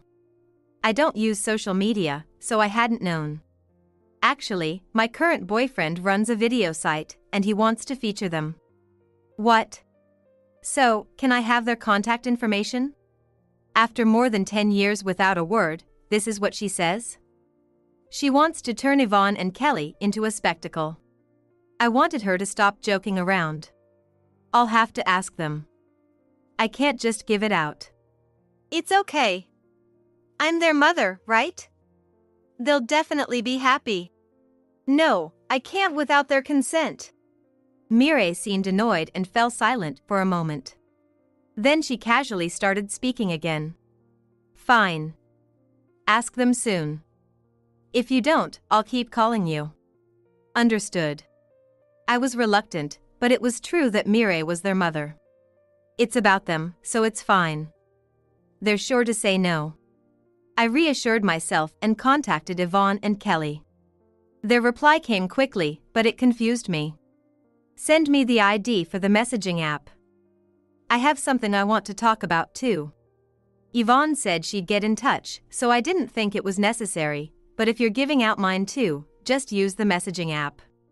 As a result, both agreed it was okay to share their contact information. This was unexpected for me. There was nothing I could do. Despite feeling uneasy, I gave Mireille Yvonne's ID. Thank you. That reply marked the end of our exchange. That night, Yvonne contacted me. I'm going to meet her soon. Just letting you know, Mom. What? With Mireille? Why, when? Next Sunday. Kelly will be there too, so it's fine. Yvonne said it casually. She showed no signs of nervousness or confusion. Then it wasn't my place to interfere. But I couldn't help myself. Can I come too? Sure, but it's near our college, which is far for you. I won't interfere. I could just watch from a distance. I didn't know what Mireille had told them, but as she mentioned, her current boyfriend might come along. If Mireille tried anything, I wanted to be close enough to respond quickly. Mom, you worry too much. I'll let you know the time and place once it's confirmed. Thank you. The next day, after Yvonne contacted me, I started making preparations. On the day they were to meet Mireille, I had traveled all the way to their college in Kentucky by train. They were supposed to meet in the afternoon, so we met in the morning, had lunch, and spent some relaxing time together. It's about time. Shall we go? Mireille had chosen a park near the university. While the girls waited at a cafe in the park, I sat on a nearby bench to keep watch. Mireille showed up about 30 minutes late. A man I didn't recognize was with her. Probably her current boyfriend. Before they even met up, the man had something like a handheld camera ready. Long time no see. Yvonne. Kelly. I missed you guys. Even after 10 years, I can recognize you at a glance. My precious treasures. With a dreamy voice, Mireille rushed towards the two to hug them. It seemed like a reunion after more than 10 years of separation. The man aimed the camera to not miss a moment. Just as Mireille was about to touch Kelly, she quickly stepped back, leaving Mireille's arms embracing empty air. Huh? Kelly. What are you doing? You haven't forgotten, have you? It's mommy, you know? Mireille blinked in disbelief. While the man beside her still had the camera ready, he seemed puzzled. What you're doing should be my question, right? After more than 10 years, we're practically strangers. Yet, to hug each other right after meeting, that's just weird. Kelly said with a sigh, causing Mireille's face to turn red with embarrassment. Kelly. I'm saddened by this. Is it because of your mother's influence? When did you become so rude? The Kelly I know is supposed to be more like me, a kinder child. Mireille said, her face reddening. Watching this, Yvonne chuckled, and Mireille turned back with a blush. Hey. Yvonne. What's so funny about this? Well, you see, you just don't get it at all. What? Frowning, Mireille demanded an answer, and Yvonne calmly replied. I'm Yvonne. The one you've been talking to is Kelly. Can you tell at a glance? What do you understand? Oh. Mireille fell silent, grinding her teeth. To me, the difference between Yvonne and Kelly was clear at a glance, but being twins, it seemed they couldn't be easily distinguished. Mireille looked frustrated. As if she were about to erupt, but after being whispered to by the man, she regained her composure. I'm sorry. It's been a while, so I made a mistake. But I'm happy to see you both. Mireille said with a smile, trying to lighten the mood. Approaching Yvonne and Kelly, she reached out her hand. But the two quickly brushed it off. For a moment, Mireille's face twisted, but she quickly returned to her forced smile. That's mean. But I guess that's how it is. Are you guys feeling shy? Well, I guess that's understandable. Mireille said, as if making excuses, to the camera. Yvonne suddenly pointed at the camera. Is this live streaming? You guys are the ones who upload couple videos, right? Upon Yvonne's observation, Kelly's face lit up with excitement. Yes. That's right. You knew about it? I'm thrilled. You always go viral with controversial topics, don't you? I was surprised when my friends showed me. It's so trivial. Huh? Ignoring Mireille's furrowed brow, Kelly also agreed with Yvonne. Me too. I thought it was so cliché and embarrassing to watch. Acting all lovey-dovey, gossiping about others, always stirring up controversies. If it were me, I'd be too embarrassed to do it. What did you say? Mireille trembled with rage, her face contorted in fury. And lately, even when aiming for controversial topics on the edge, you're not getting any buzz at all. So, what? You're desperate, and you thought you'd somehow get popular by leeching off us. Hey, don't you feel sick just parasitizing off others? Shut up. You. Oh. Yvonne. With a loud bang, as if echoing, followed by a delayed burning sensation in my cheek. I collapsed on the spot, overwhelmed by the force. Mom! Yvonne and Kelly both knelt beside me. Mireille pointed at us and hysterically screamed profanities. Abandoned by me, raised by a poor high school graduate hag. Acting all high and mighty. You have no right. You think you can get popular just because of this situation. You're just taking advantage of it. Even though you're mentally disabled. You're going to decline in the future anyway. She ranted furiously, breathing heavily. Then, as her eyes met the man's, her face turned pale. Oh, this is not. It's not like that. I just lost my temper, it's not what I truly meant. You say it's not what you truly meant, yet you can say such terrible things so smoothly. As I struggled to stand up, Mireille looked flustered. I'm so glad you gave me these kids. I'm really grateful for that. Oh, this person is treating children like objects. Due to the guilt of having a camera present, Mireille nervously glanced around. Oh, so you said it. You'll give the developmentally challenged kids away to a poor, high school dropout hag. Don't say that in front of them. These kids are smart, so they understand everything. They know that you've treated them like nuisances and only seen them as useful tools. That's why both Yvonne and Kelly were more attached to Ken. If I had known they would turn out this great, I would have raised them myself. You're just trying to take credit for it. Who do you think you are? That's not true. No, it's not. Yvonne and Kelly stood in front of me, as if protecting me. If you had raised us, we wouldn't have had such fulfilling lives. You wouldn't know that. I do. At the time, Dad was busy, so we spent more time with you, and we were acting out. According to the two of them, Mireille had almost neglected them, not bothering to listen to them even when they came home from school. At that time, I was trying to get your attention, so I was always causing troubles. But it's different since we've been living with Mom. Yeah. Mom actually looked after us. Yvonne. Kelly. Smiling and looking at us, they tightly held my hand. You entrusted us to Mom. That's the only thing I'm grateful to you for. What are you saying? I'm your mom, right? I'm the one who gave birth to you. She's just a hag, right? As Mireille heated up, she grabbed my collar, but she was stopped by a police officer who appeared from somewhere. It seems that people around, who had witnessed the commotion, called them. Don't come near us again, ever. Well, that won't be a concern for a while.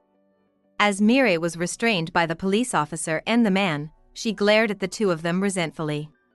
Later, Mireille and the man were cautioned at the police station. This was because, despite it requires a permit for filming in that park, they had been streaming without it. Also, it seems that they had perfectly captured the scenes of Mireille slapping me and hurling insults, as the account was deleted. Originally, they had a fair number of followers, and Mireille and the man were identified by their address and ended up having to move due to harassment from their surroundings. With the account deleted, they lost their income, so they are barely managing to live by borrowing money from a finance company. However, there seems to be no prospect of repayment, and they were caught up in debt collection, working while panting. It's truly a case of reaping what one sows. After what happened, I was worried about whether Yvonne and Kelly were okay mentally, but they both seemed unfazed. I don't care about anything that woman says. Yeah, exactly. Our mom is our mom, period. Frankly, I feel relieved that we don't have to deal with them anymore. It's really reassuring. Even though they're living separately now, every long break they come back and pester me to cook for them. They're so adorable, and it makes me happy that they're so open about needing me. I feel like I need to live a long life to continue watching over their future. A wife should follow her husband. Listen, don't you dare embarrass me. Even inviting just my sister over, Tom puts pressure on me. Is public appearance that important to him? To me, she's my dear, precious sister. For me, who lost my parents, she's the only one I can truly trust, yet somehow I can't feel at ease. It must be because Tom is there. However, the situation changes. Hey, Tom. Why is there something behind you? That was my sister's first comment upon seeing Tom. Hearing that, Tom visibly panicked. Watching that, I was sure I hadn't been mistaken. My name is Julie Andrew. I'm a housewife in my 30s. I met my husband Tom a few years ago at the company we worked for. He was the ace everyone admired, working in the same department as me. I was one of those who admired Tom. So, when he proposed, I was shocked. Tom, the envy of our colleagues, and me, just an unremarkable employee. Yet, Tom had been paying attention to me. I was really happy about that. I accepted Tom's proposal with 2 conditions. After that, we started dating and quickly got married. That was because I was reaching my 30s, and if I considered having children, sooner was better. At Tom's insistence, I resigned from the company I had been working for. It seemed too hard to manage both work and household chores. Eventually, I would have to take care of children, and clearly, there wouldn't be enough time. Tom wasn't poorly paid, so I thought we could manage. However, we were unable to have children as we had hoped. No matter how many times we try, we can't get pregnant. Frustrated, Tom told me to go for fertility treatments. But, isn't this something couples do together? I feel uneasy going alone, and I want Tom to come with me. These days, it's understood that infertility isn't just a woman's issue. Thinking that identifying the cause could lead to a solution, I suggested we go to the gynecologist together, adding that I would rearrange my schedule. However, Tom grimaced at my words.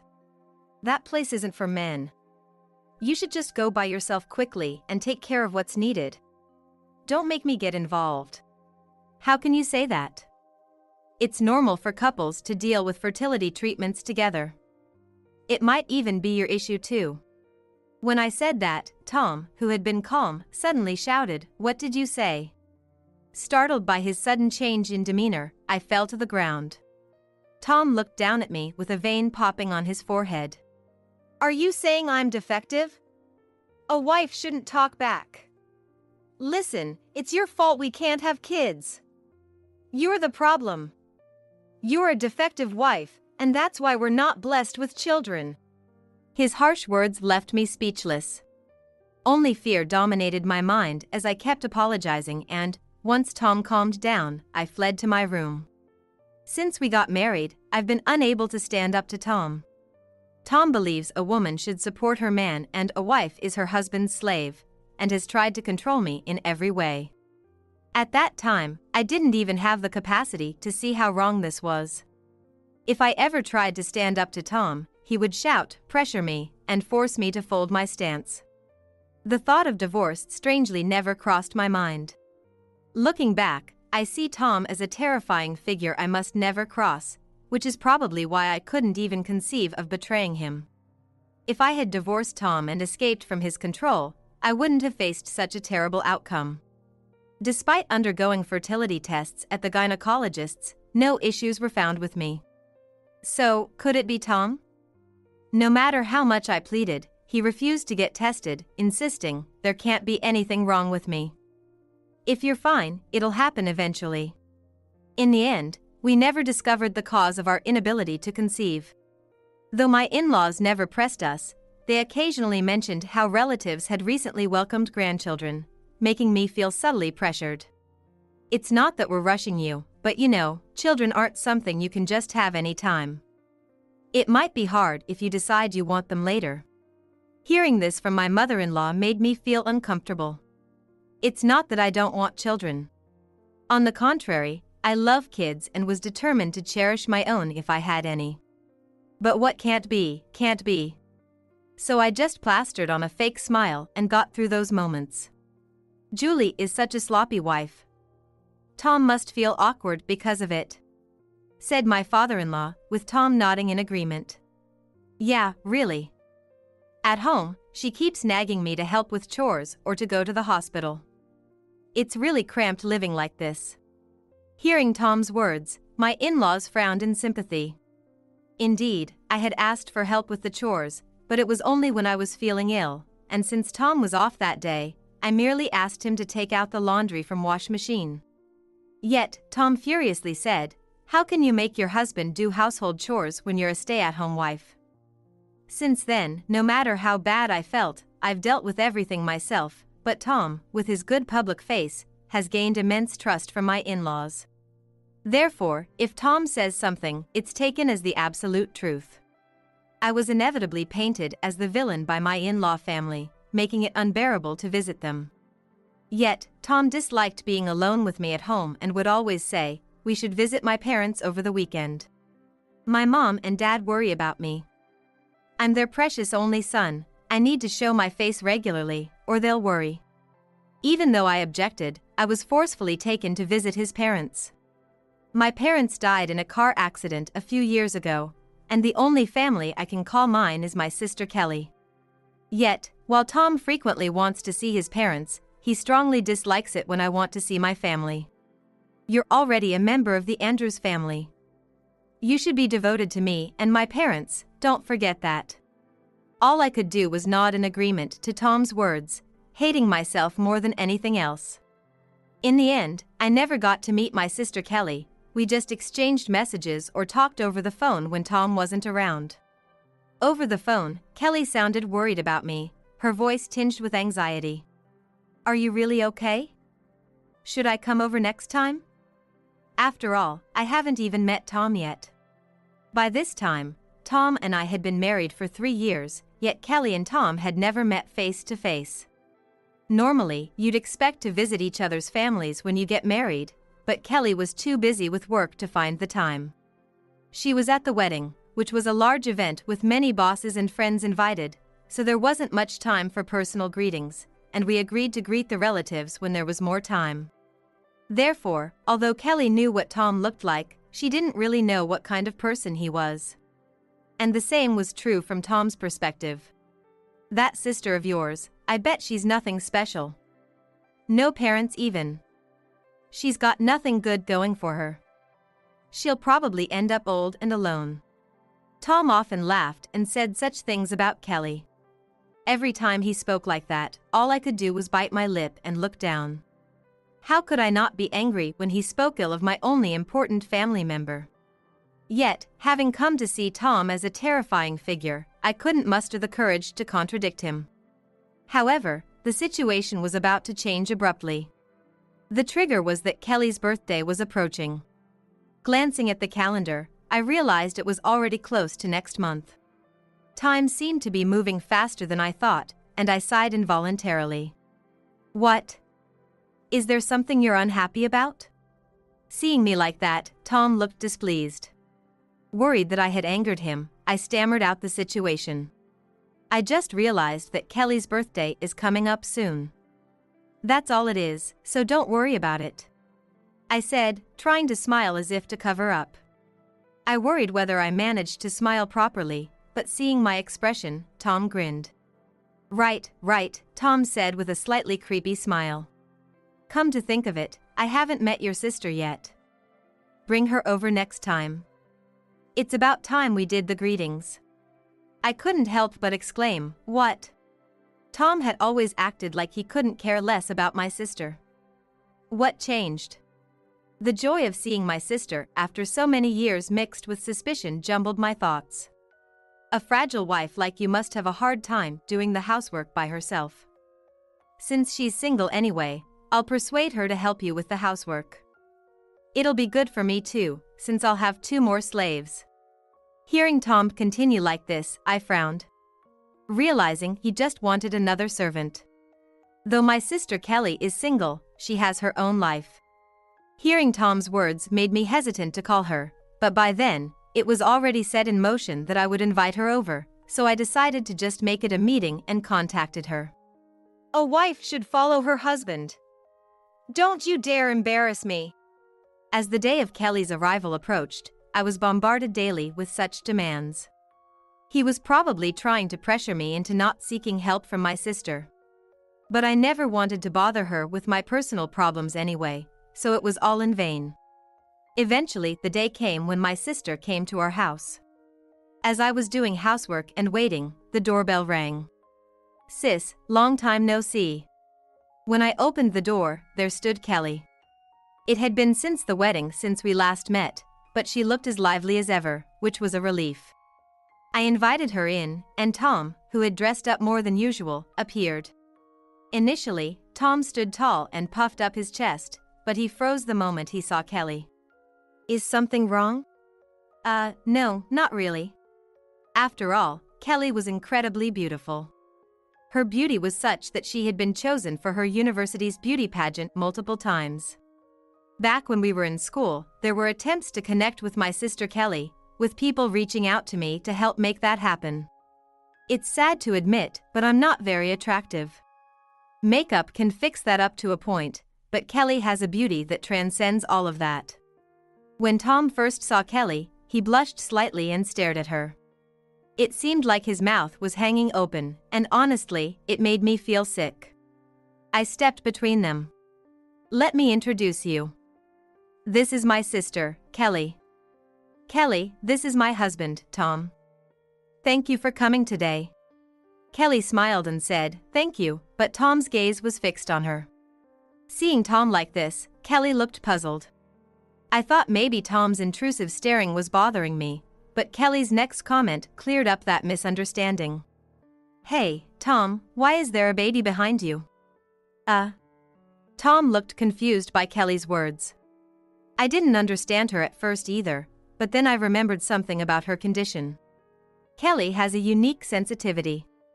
Since she was little, she would point at empty spaces, smiling and talking as if someone was there. Of course, our parents found it odd and asked her if someone was there. Kelly claimed it was our great-grandfather, who had already passed away by then. It seems like she might have a kind of sixth sense. It was a sensation I couldn't understand, but living with her, I naturally came to accept that Kelly sees things. She never tried to hide her ability, greeting and laughing at thin air. People who found this eerie naturally drifted away from her, but Kelly, who welcomes all and chases none, continued behaving as she pleased without worrying about others. Her being unmarried might also be due to this mindset. People who approached her just based on her looks often got scared off after seeing her behavior. But Kelly herself didn't seem bothered by it. Kelly, what are you seeing exactly? Curious about Kelly mentioning a baby, I asked her to explain. Then, my sister detailed what she could see behind Tom. According to Kelly, it wasn't just one presence behind Tom. Blurry baby-like figures are clinging to Tom's back, some even hugging his body. Julie mentioned having trouble conceiving, but that's probably most likely Tom's fault. Tom exclaimed, "What?" as he turned pale imagining the described scene, his usual facade crumbling as he began to sweat and glared at Kelly and me. What is this about ghosts or whatever? They can't be real. Are you trying to scare me? That's in poor taste. Kelly wasn't trying to frighten anyone. She was just reporting what she saw. Suddenly, Kelly smiled at Tom. Or so I thought, but her gaze wasn't on him. It was directed at the baby behind him. Poor thing, she muttered. According to her, all the baby figures had pained expressions, as if they were glaring at Tom like enemies. What did you do? These children seem to hold a grudge against you. You'll probably face severe consequences if this continues. They already have enough influence to affect you. It wouldn't be surprising if things took an irreversible turn. Kelly said earnestly, clearly not joking. Such is the dire state of Tom's situation. Why had things come to this? Why were these babies attached to Tom? I couldn't imagine why and swallowed hard. Tom, what did you do? Why has it come to this? Ordinarily, this wouldn't happen. Kelly added, I've never seen anyone in this state before. It must take something significant to be resented by so many babies. What exactly had Tom done? Initially, Tom remained silent, but as our stern looks wore him down, he began to shout in desperation. What the heck? I was just playing around. Why has it come to this? Just playing around? What do you mean? When I heard Tom's words, something clicked. I asked him, and Tom hesitantly closed his mouth, looking uncomfortable. The vision of many babies in Tom's demeanor seemed to give away the answer. Could it be, were you cheating? Tom quickly responded, no. But his face, pale and sweaty, suggested he was lying. Observing our interaction, my sister Kelly, who had been quiet, spoke up, may I say something? She then shared her understanding. These babies are probably Tom's children. They were supposed to be born but couldn't be. They want to be born, and that's why they are clinging to Tom. Hearing this, I realized my suspicions were correct. Tom had been involved with multiple women. And it likely continued even after our marriage. He had physical relationships with many women, leading to pregnancies that ended in abortions. As a result, the poor children who never got to be born harbored feelings of resentment, haunting their father, Tom. Unbelievable. I had struggled to have children, but to me, children are precious. Yet, what Tom and his mistresses did was as if they were dismissing these children. Regardless of whether they were wanted or not, what they did was infuriating. Of course, the cheating itself was unforgivable. It was a betrayal to me. But now, I thought it was good I hadn't gotten pregnant. If I had, my child might have ended up as one of those haunting Tom. The thought was overwhelmingly painful. With our disdainful looks upon him, Tom became flustered. Then he burst out, "Don't say stupid things. There's no way ghosts exist. You two must have conspired against me. I don't know anything. I really don't know anything." It seemed Tom had no intention of admitting his guilt. I can understand why it's hard to believe in my sister's abilities. I understand that the abilities my sister Kelly has are real, having spent years with her, but for Tom, who met her for the first time today, such things aren't easily believed. However, if it were just some insignificant lie, he wouldn't be so rattled. Tom's reaction itself supports what Kelly is saying. If there was nothing on his mind, he could just stand firm. His inability to do so indicates he has something to hide. It doesn't really matter, but given the suspicions of your infidelity, I'm going to do what I need to do. Let's take some time apart. I don't want to live with someone who might have incurred the wrath of so many babies. I had never felt the urge to stand up to Tom before, because I saw him as a terrifying figure who must not be crossed. But now, I feel differently. Tom is a frightening figure. Perhaps more than I ever realized. But hearing Kelly's words, I couldn't just forgive and forget. I can't continue a marital life with such a person. It's better to end it right here. Tom looked shocked at my words. "What? Why? You loved me, didn't you? Why would you come to such a conclusion?" Surprisingly, Tom seemed to misunderstand that I didn't want a divorce because I still loved him. How naive. After enduring pressure day after day, cold stares, and forced interactions with in-laws I never wanted, it's absurd to think I could still harbor any love. The affection I once had for Tom has faded over the years. Now, I only feel a profound fear towards him, but no love remains. "Please, don't say anything absurd. Like I could still love you after all the horrible things you've said. Just stop, let's get divorced. I've reached my limit. There's no need for me to remain married to someone like you." I made my intentions clear. I'm done spending any more time on Tom. It's best to cut ties and keep my distance. Ignoring Tom's attempt to stop me, I went back to my room. I grabbed only the most essential belongings and returned to the living room. Kelly, who had been quietly observing everything, seemed to understand what I intended to do, but she didn't reproach me. "I'll be leaving now. I'll send the divorce papers by mail later, don't forget to file them." "Hey! Wait!" Tom called out, but I ignored him and took my sister Kelly's hand, leaving the house. Despite the sudden decision, Kelly smiled at me warmly and suggested, "Let's go to my place for now." Kelly's house was a bit far from the home I shared with Tom, but as I had been a stay-at-home wife, it wouldn't affect my job search or the process of finding a new place to live. We settled on me staying with her for a while. "You can stay as long as you need," she told me, but I knew it wasn't good to rely on family forever.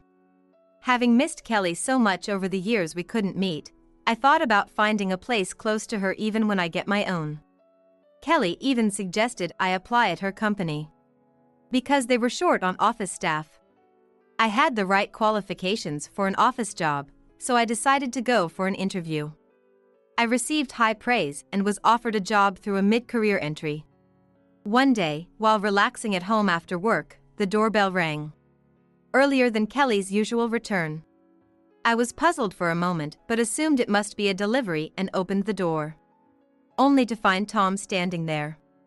"How did you find this place?" I exclaimed. Tom wasn't supposed to know where Kelly lived. "How could you know where this is?" Seeing him again, when I thought our paths would never cross, made me break out in a cold sweat. Unperturbed, Tom, who looked a bit thinner, explained, "I saw you near the station the other day. I followed you from there and figured out this is where you live. Look, Julie, let's start over. Divorce isn't good." Ever since then, I keep hearing things.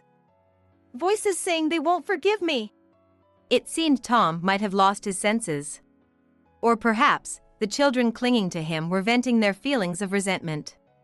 I can't be sure without Kelly here, but having spent so much time with her, I've become somewhat knowledgeable about these matters. Despite this, Tom continued. And things have been strange at home too. Just the other day, I found nails in the bathroom, tiny ones, like from a baby. Tom spoke in utter desperation. If left as it is, things would surely turn irretrievable, just as Kelly had said. It might already be too late. Yet, I felt no inclination to extend a helping hand to the pitiful man before me. Please, come back. Or at least call your sister right now. I was wrong. I won't betray you again. Please, just help me.